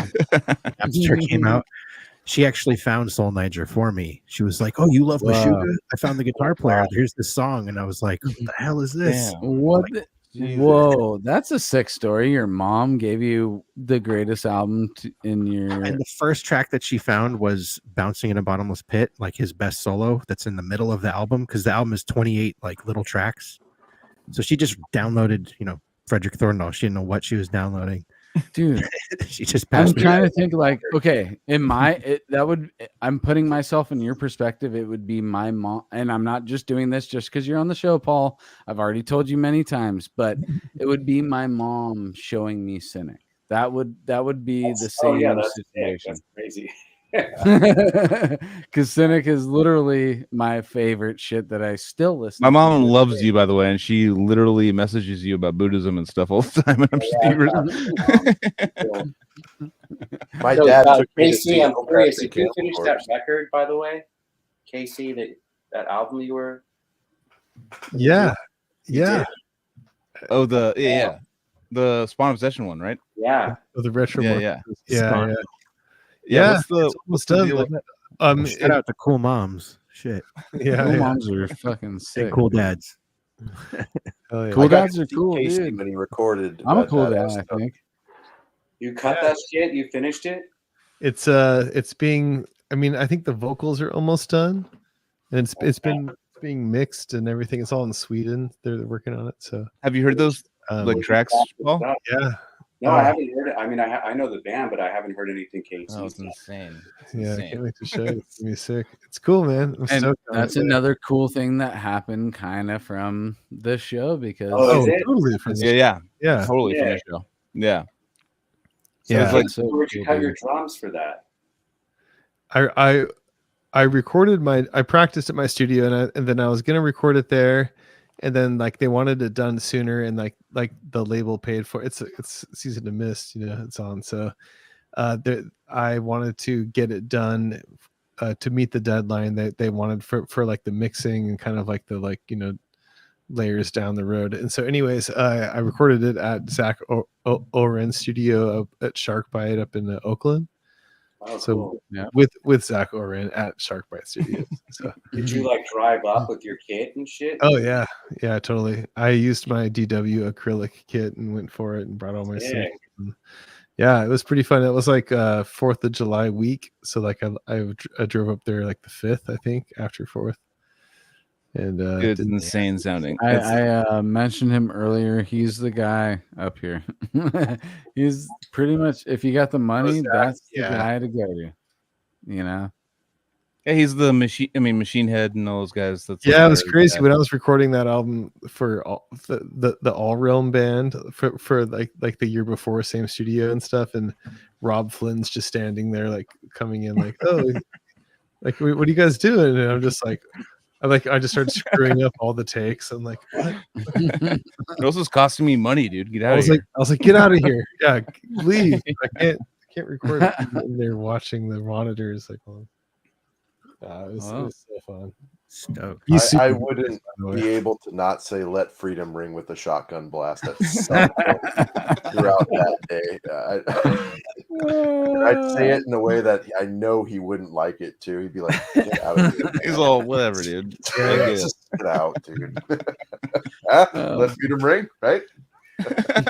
So Casey, did you like get demos with program stuff that you kind of modified and did your own thing, or was it like you just did your own thing from the get-go, kind of? Yeah, like I mean, for like depending on the project, it's like usually kind of like on the All Realm stuff, I like rewrote like a lot of the drums and kind of like created context and different things because it was like open for that, On the Retromorphosis stuff, Jonas, the guitarist, like the main writer, is very like good at writing drum parts and good at writing like what he means on the drums, and I can like pretty much for the most part like get what he's going for, and I'll like kind of do my own like natural thing. But like there's like things that he does that was also in like Spawn stuff that is kind of cool, like just like cymbal hits and splash hits with like nothing underneath, just like this random stuff that like it's kind of cool to like play that as a drummer. Like I wouldn't necessarily do that on my own. Yeah. Which is kind of like, oh, that's an interesting perspective. So like I like to mix guitarist ideas with drum writing against my own, so it kind of pulls me out of my own box, you know. That's But really I like to kind of you. That's very kind of you. yeah. No, Casey's a freak of Dude, nature. I'm gonna okay, Casey. Now get your blush meter ready because I'm gonna say it. Damn it. This man is able to take anything you give him and make it way better than you thought it was gonna be. I've heard multiple people hand things to Casey, and then Casey does his mad scientist shit, and then it comes. That was loud as shit. Jesus. How do I turn that off? It was magic. But all I was saying is literally I'm gonna text Casey Paul so I can get is, that. he has this insane ability to bring out the best parts of whatever piece of music. Well, it's you just give him, he's dude. so He's a natural musician, man. yeah, he's great at guitar, great. Yeah, he's just He understands guitar and drums, so it's like Yeah. it's like your a guitar riff, and he's like, "Oh, how about something from a guitar perspective and a drum perspective?" And you're like, "What the fuck is, you know?" Well, it's like Casey hates compliments. Odious Mortem riffs, you know, not no, but like Casey's literally the reason why the next Odious Mortem's the best fucking album we've ever done. just so many different ways that a drum riff could take a guitar riff. You know, Yeah, a vibe. If you play like a rock beat over a certain thing, it's going to sound like Metallica or old Metallica or something. You put like crazy fast kick and a blast beat, or just groove and snare and mad kick. It's a totally different vibe. Same guitar riff. Well, I'm gonna literally give him the best. I'm gonna give him his flowers the most right now because he stayed on. He didn't turn off the video. He would turn off the video normally when we start to compliment him. Oh, He yeah, stayed yeah, here yeah. for the whole time. He endured it, and I love that. He's moving forward, guys. On the 3-year anniversary, Casey can take a compliment, guys. Finally. Good one. No.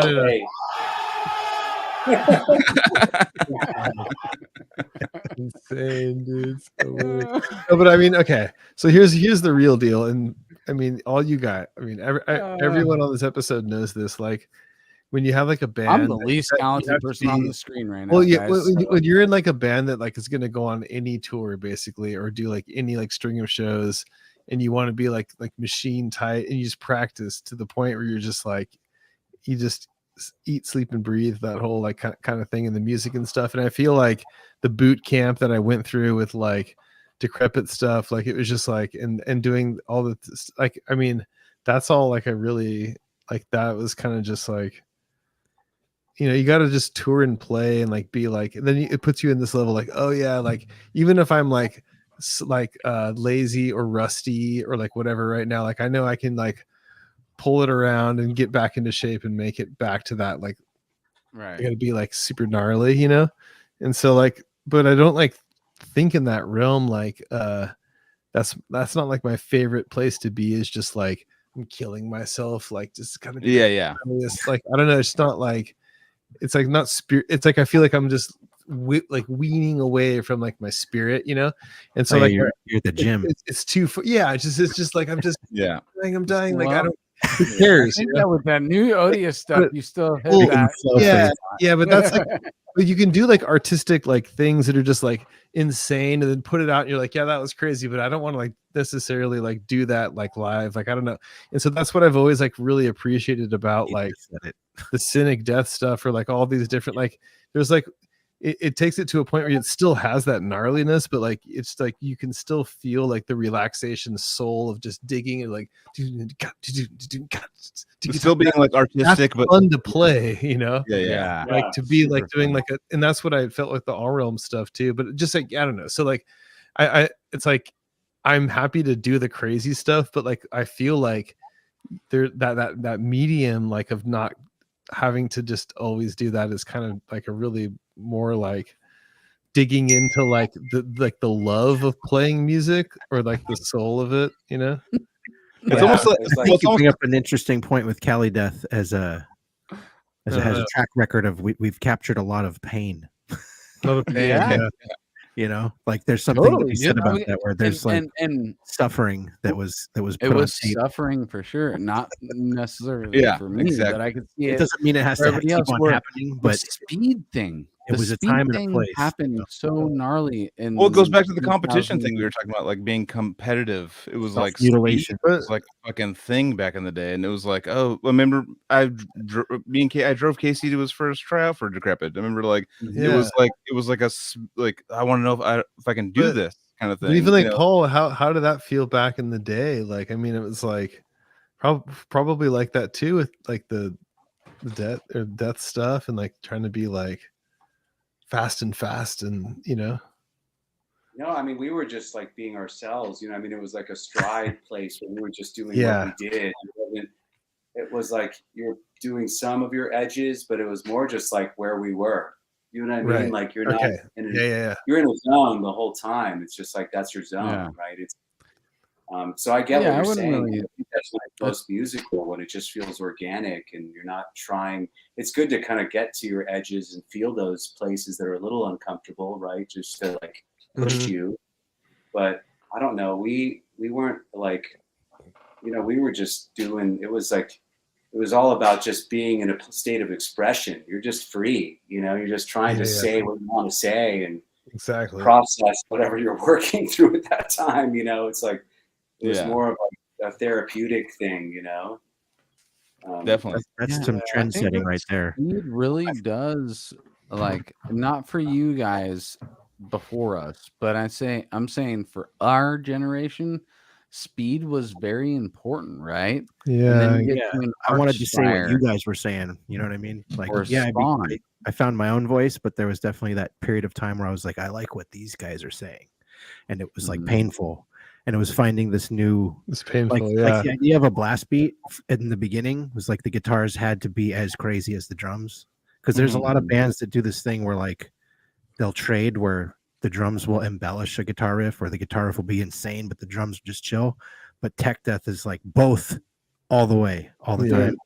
So what we were talking about, dude, I don't know, with Cryptic, I was only involved in like one song, but David Siskin, shout out to David, been on the show with us, old guitar player of Odious, very big mind that man has, and we were playing with different subject matters that everybody else in the brutal death metal community. I didn't really see anybody talking about being on Earth and experiencing psychedelics and, you know, having your brain dry out in the desert because you're on acid and you got lost, you know, like that I didn't come across all that when I was listening to death metal, and that's really what really put me deep in our like posse. You know, I was like experiencing people that had, you know, ate mushrooms, did a little bit of acid, smoked a lot of weed, and had crazy ideas. And I was like, I have crazy ideas too. Let's like hang out and experience this, and then we'll like put it out through our music. And that's exactly what happened. Then why are we? And we weren't trying to do anything else but that. We weren't trying to do anything else but that. Why are we playing so fast?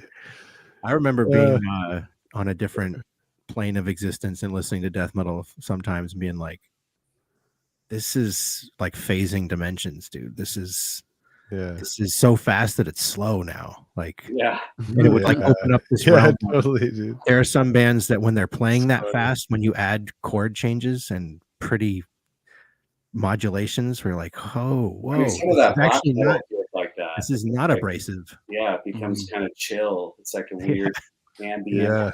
You know, if you can get past the screaming, you know. Yeah. Like the more instrumental sections, it gets very shoegazy, you know, with the blast. It's just like the drums are all low in the mix. It's so weird. It's so trippy. Interesting, yeah. Shoegaze blast, yeah. That's one of the things we talked about Cryptopsy. You could hear in flow, and I thought was that he was pushing harder than he could play in those early years, and you can could hear really the snare fade during the hypers. It's like he dies down. He's like, Yeah. I mean, Yeah. how do you sustain that? I How do you love sustain that. it? And that's a human Yeah, element, exactly. you know? Well, It's now just it doesn't character, fade, right? dude. That's kind of what I was alluding to earlier. Is that Flo is he's there to play, dude. It's He character. is It's adding there a to human play. element. I think Flow's I awesome. wish there was more of that now, and I think it's getting there. Like I was saying, like with the Colin Marston train of thought of capture the moments of a performance, and that stuff. I You know think that that's blast very was genre. that Flow blast was just out of anger, right? They were in the studio It's a and flex for sure. they had requested Flow to play a certain way, and it wasn't meeting their expectations. So he, out of anger, was like, "You want me to just play like this?" And it was the hyper blast, and they were like, "Actually, yeah, that's what we want." You That's know, right. and Like, that's right. Dude, Yeah, even right. Cannibal Corpse beat too, right? Paul is just like, I just play as fast as I this can. is my pocket, dude. I think he This said is he my was trying pocket, to dude. do his like version of like Pete Sandoval's kind of thing.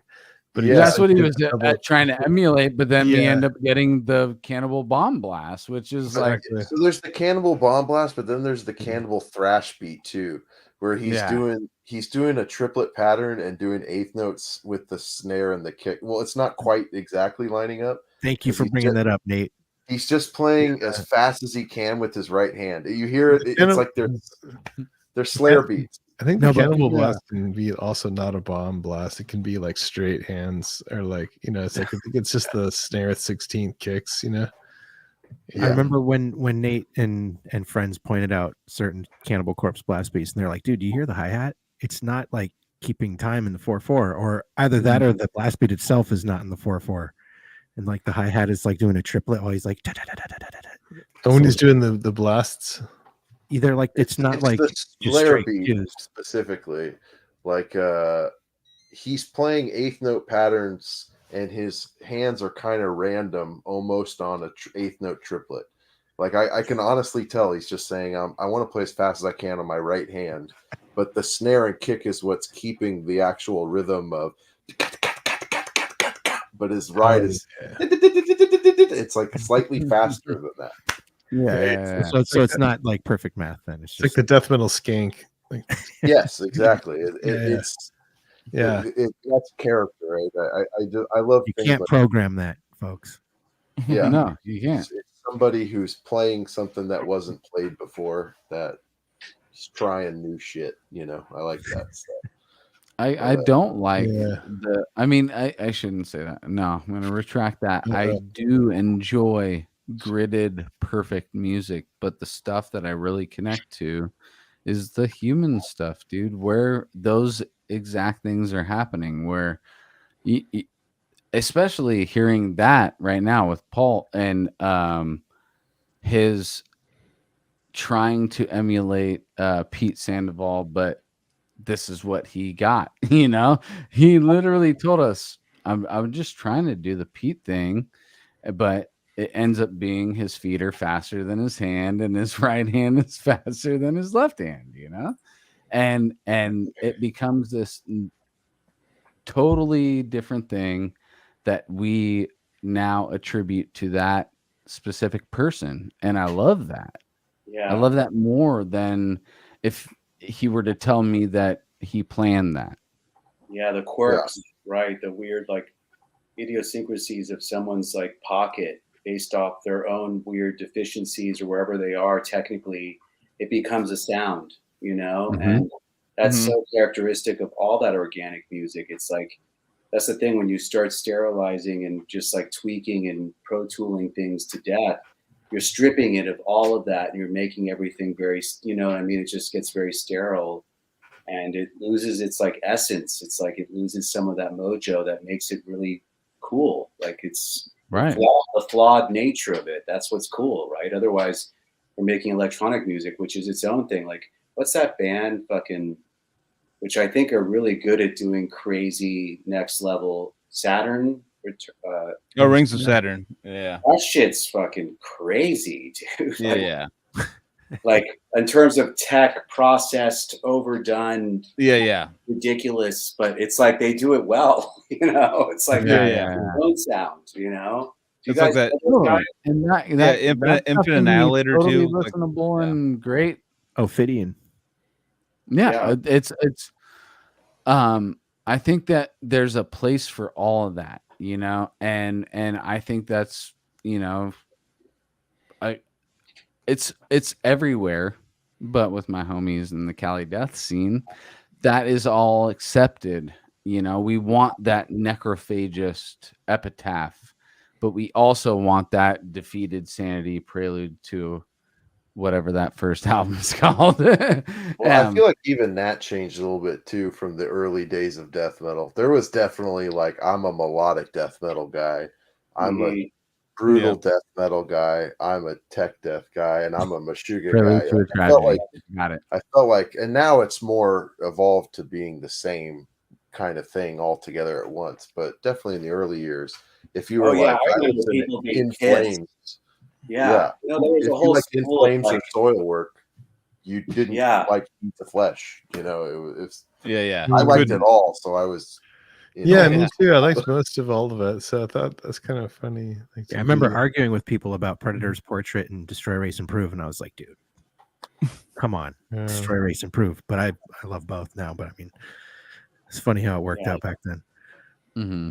I mean, it seems like some of that super techie stuff that's very kind of programmed and like sterilized to a degree. If they find their niche within, it's cool. But a lot of it's like video game music. You know, it's like we grew up on. Well, it's that element of taking things and pushing it as far as you can when you're by yourself with a computer. And able to, exactly. Yeah. You know, able to make everything precise with the mouse and like chop all the like sound waves just right. What I like about what we're all talking about in the past, like when I saw Cryptopsy in 2002, 2003, you're seeing these dudes on stage just like a freight train. You're like, these are human beings trying to do this. And it's not perfect, but it's like you're seeing how high they can jump. You don't care that it's like a perfect 100-foot jump. It's like the most beautiful 99-foot jump. Just yeah, exactly. You know, and sometimes when you see a band and you're like, "Whoa, they're playing way faster than on the album." What are they doing? Yeah, like it's definitely it's sloppy. But you're like, yeah, and the pit's going, and it's a whole vibe. You know, the adrenaline. I feel like now there's a resurgence of like interesting rhythms that are like the car bomb type stuff. And car bomb. Like love car to bomb, have any person on that. car bomb doesn't play to a metronome, and you that's can a totally different tell. that's a different topic.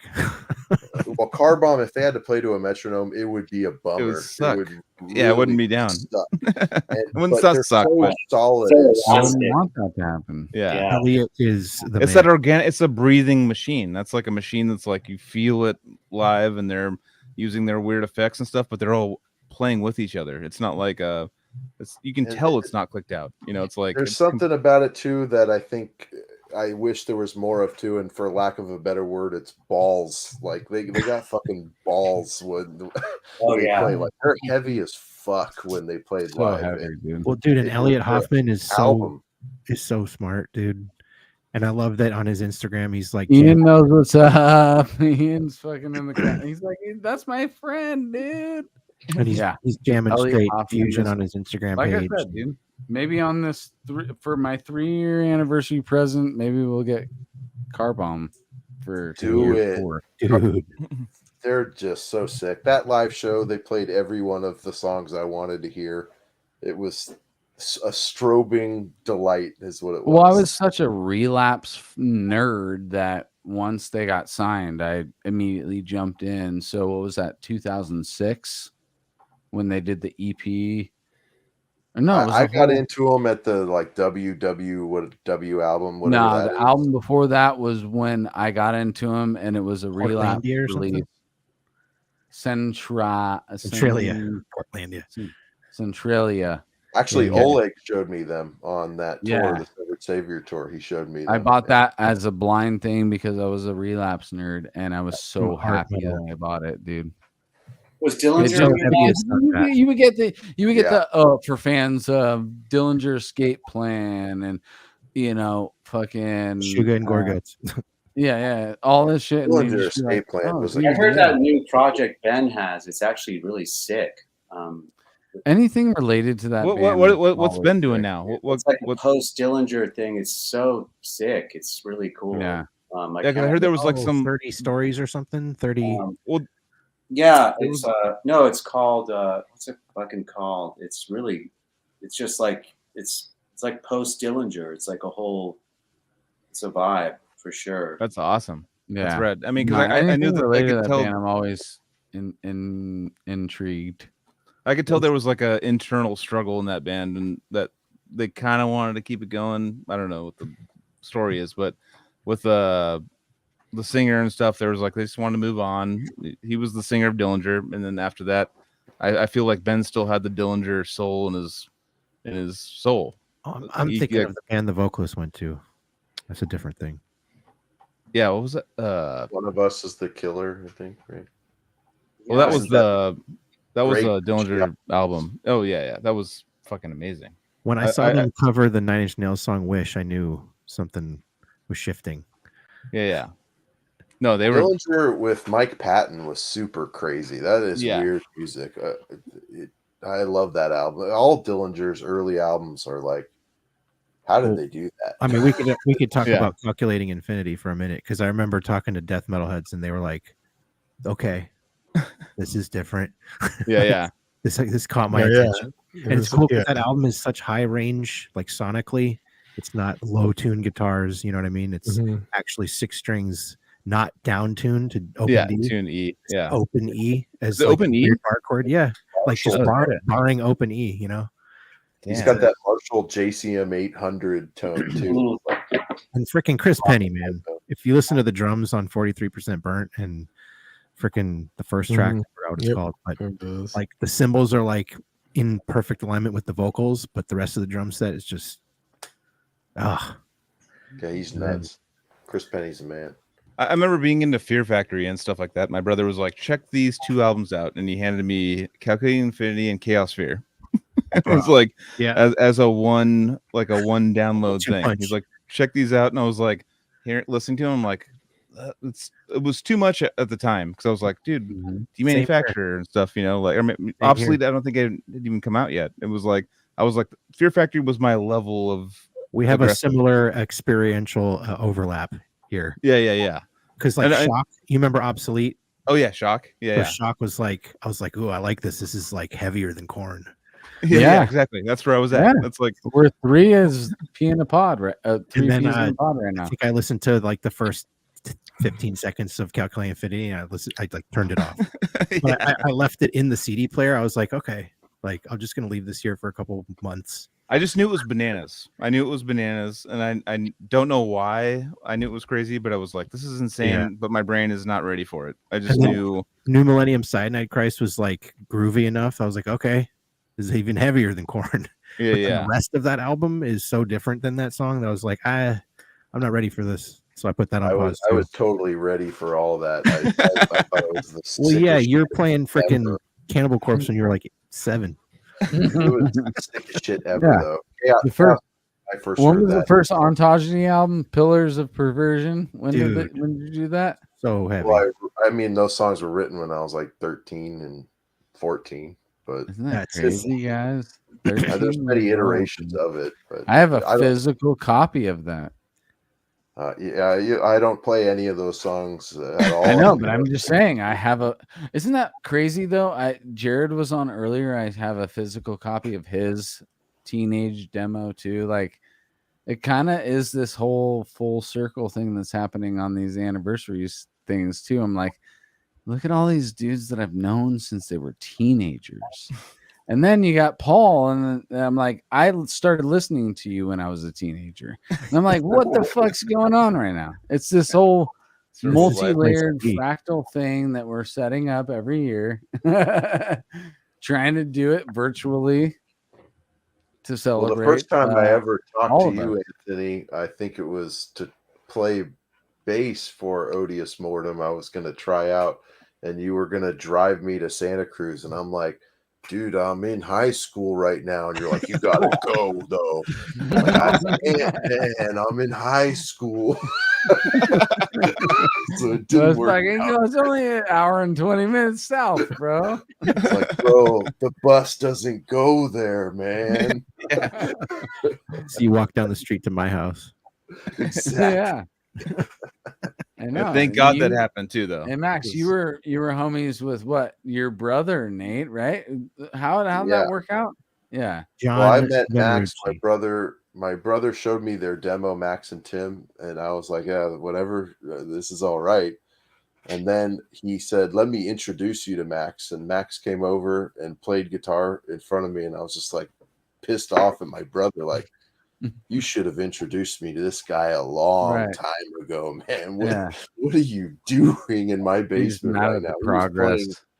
He was playing the craziest stuff I've ever seen a guitar player play ever. And that's when I was just like, I need to learn every one of those riffs right now and get better at guitar. And that's what I did. I just focused on learning every riff I could. Well, this is how humble Nate is, though. He learned that freaking EP in like 3 days. Basically, like, heard the song. We played it like 3 or 4 times per song. He's like, okay, I got that song. I go to the next song. We're like, okay, he says he got that song. He says he has that song. No, and Nate's one of these like hidden gems. You know, there's these hidden gems like in the world where you just like, oh, like he's come to my basement when I first like got to hang out with you at your house. I'll check out the song I wrote, and I was like, what the fuck are you? I was like pissed off. I was like, he's old. You want to jam with me? I was like, no. You're like, how old are you? That was the most insane shit I've ever seen. It had like so many different influences in it, and yeah, Nate's just one of these guys. Is like, you got a good job. You're not willing to whisk it. I need to really get off this podcast pretty soon. But you're celebrating this podcast. You can't leave until we leave. I can do whatever I want, dude. Yeah, Nate's fine. Abandon us, then, dude, on our 3-year anniversary, dude. We're at 3 hours, 3 years. We're going to 4 hours. It's not 4 years yet. But I mean, it's watching Nate playing his like down. You're like, check out this. It's called deer shit. You gave me like weed that was called like deer crap or something. That, like, got me so high. And you just started playing. You know, the song I'm working on. It was like a 9-minute song. And I was like, what the fuck are people doing now? This is you're one of those people. It's like, what are people? This is getting too crazy. I don't even, I'm like, I'm stepping away. Man. Yeah, that's what you're one of those hidden gems. And I was last time I hung out with Naveen and stuff, he was like, dude, Nate's insane. Nate's like fucking bananas. Like, all these people. That's crazy. No, all these people that like are. What was your all these first high up episode, people Nate? are just like, Nate's just like fucking bananas. And I'm like, I know he is. Like, your episode was really early in our shit. What was your episode? I can't remember. It was like 6 or 7, I think. But I just thank you, Joel. I mean, yeah, you guys are the shit, and just have fun is what I try to do all the time. So just to hear these people that I've gotten to play with or I've associated with have fun with me at those moments, that's huge. That's the experiences I like. Just sharing things and playing music and playing solos with people. Playing with Max has been huge for me in my life. Oh, and Max is big boy. All this stuff, seeing Severed, playing shows with Severed, touring with Severed, kind of. We kind of played like 4 shows on that. 4 shows together, and it was. I wish you were on the whole run with us, bro. Believe me. But yeah, it's just. That's what I always get out of it. Like, it's never, ever since I was a little kid, I was like, I'm never going to make a career in this. This isn't my career. I knew it when I was a little kid. And I always had that association with it, just saying, well, I still have so much fun doing this. And that's what I fuel off of, the fun. It's all fun. And I think because I kept it out of the work, I can still see the fun in it always. And, I'm just really lucky to play with great people and still have fun. That's because the moment I don't, I'm stopping. It's not going to continue. I won't suffer. I think Vangelis is happy for you. If you've ever heard Vangelis talk about music, it's very depressing. But he's so awesome. I don't think that's depressing. Vangelis was always stuck making, scoring films, and he's always being told what to do by corporations. And he was like, it's killing the soul of the true expression of the art. And yet he made such awesome stuff, you know, stuck inside of that kind of contractual obligation. But when he opened his heart to like how he felt about it, it was depressing in the sense like, man, what would this guy be making if he had absolute freedom? But he was like, I am not free. Like, we are not free. So yeah, it's rad that you've kept that thing sacred, because it creates doubt, something more pure.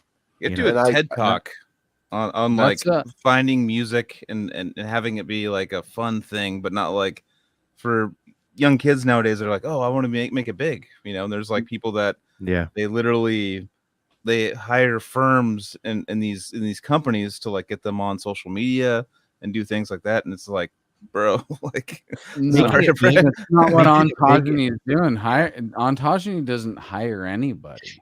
Well, I know that's what I'm saying. That's what I'm saying. Ontogeny completely does it DIY and DIY. Diesel DUJII, dude. That's why that's one of the key factors as to me being the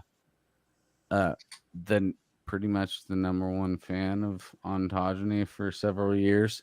Thank you, man. I've seen the work ethic and the product, and the product is not only stellar, but it comes straight from the source. There's no other middle person, and that's why I've always backed Ontogeny and Anomalous, dude. Just anything that's related to you guys, 100% will always have my vote, because I've seen it all. I've worked with you all, and I know exactly how you are as people, and you haven't changed over the decades that I've known you. So that's it, dude. 100%. Well, I think we're also the ballot will always be Ontogeny and Anomalous at the top of the list. My check. We're risking going into our 4th year into of our podcast. In our 3rd year. All right, yeah. All right, guys. I know. I just want to praise everybody. I love all of you guys for being here. Yeah, thanks, Paul, for showing up. Yeah, good to see you guys. Love you, Thanks for hanging, Paul. I know it's chaotic. Outside Polk Street, Paul. Let's jam. I know, dude. I gotta come up for sure. Oh, dude. I would do you mind if I film it with my cell phone? I would like to film it. Hey, Joel, you're at the Great American next week, Joel? Yeah. Well, I'll be in the area. Hit me up if you got time. Tuesday. I mean, I won't have time. I'm going to be coming straight from work, going directly there, parking, show, and So have he's to gonna drive say back. I don't want to pay attention to you until I get there. But once he gets there, he's gonna be in it. I know what I'm not wanted. It's okay. No, you're wanted, dude. 100%. You're always wanted, brother. He doesn't. He didn't even want me to go. He asked you about it, and I'm over here like. I bought tickets in 2020 for it, and that they got converted over because they got canceled so many times. Dude. I don't. You're not part of the group. He's not part of the group, Nate. You want to go? All right, love you guys. Closer to the day. All right, good, dude, good really 3 years. sick, 3 years. We got this down. Congrats, y'all. 3 freaking years.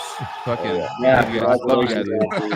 Hey, oh my, and hidden in the shadows. thank you so All much right. for everybody. Thanks for showing up, Paul. I love you guys.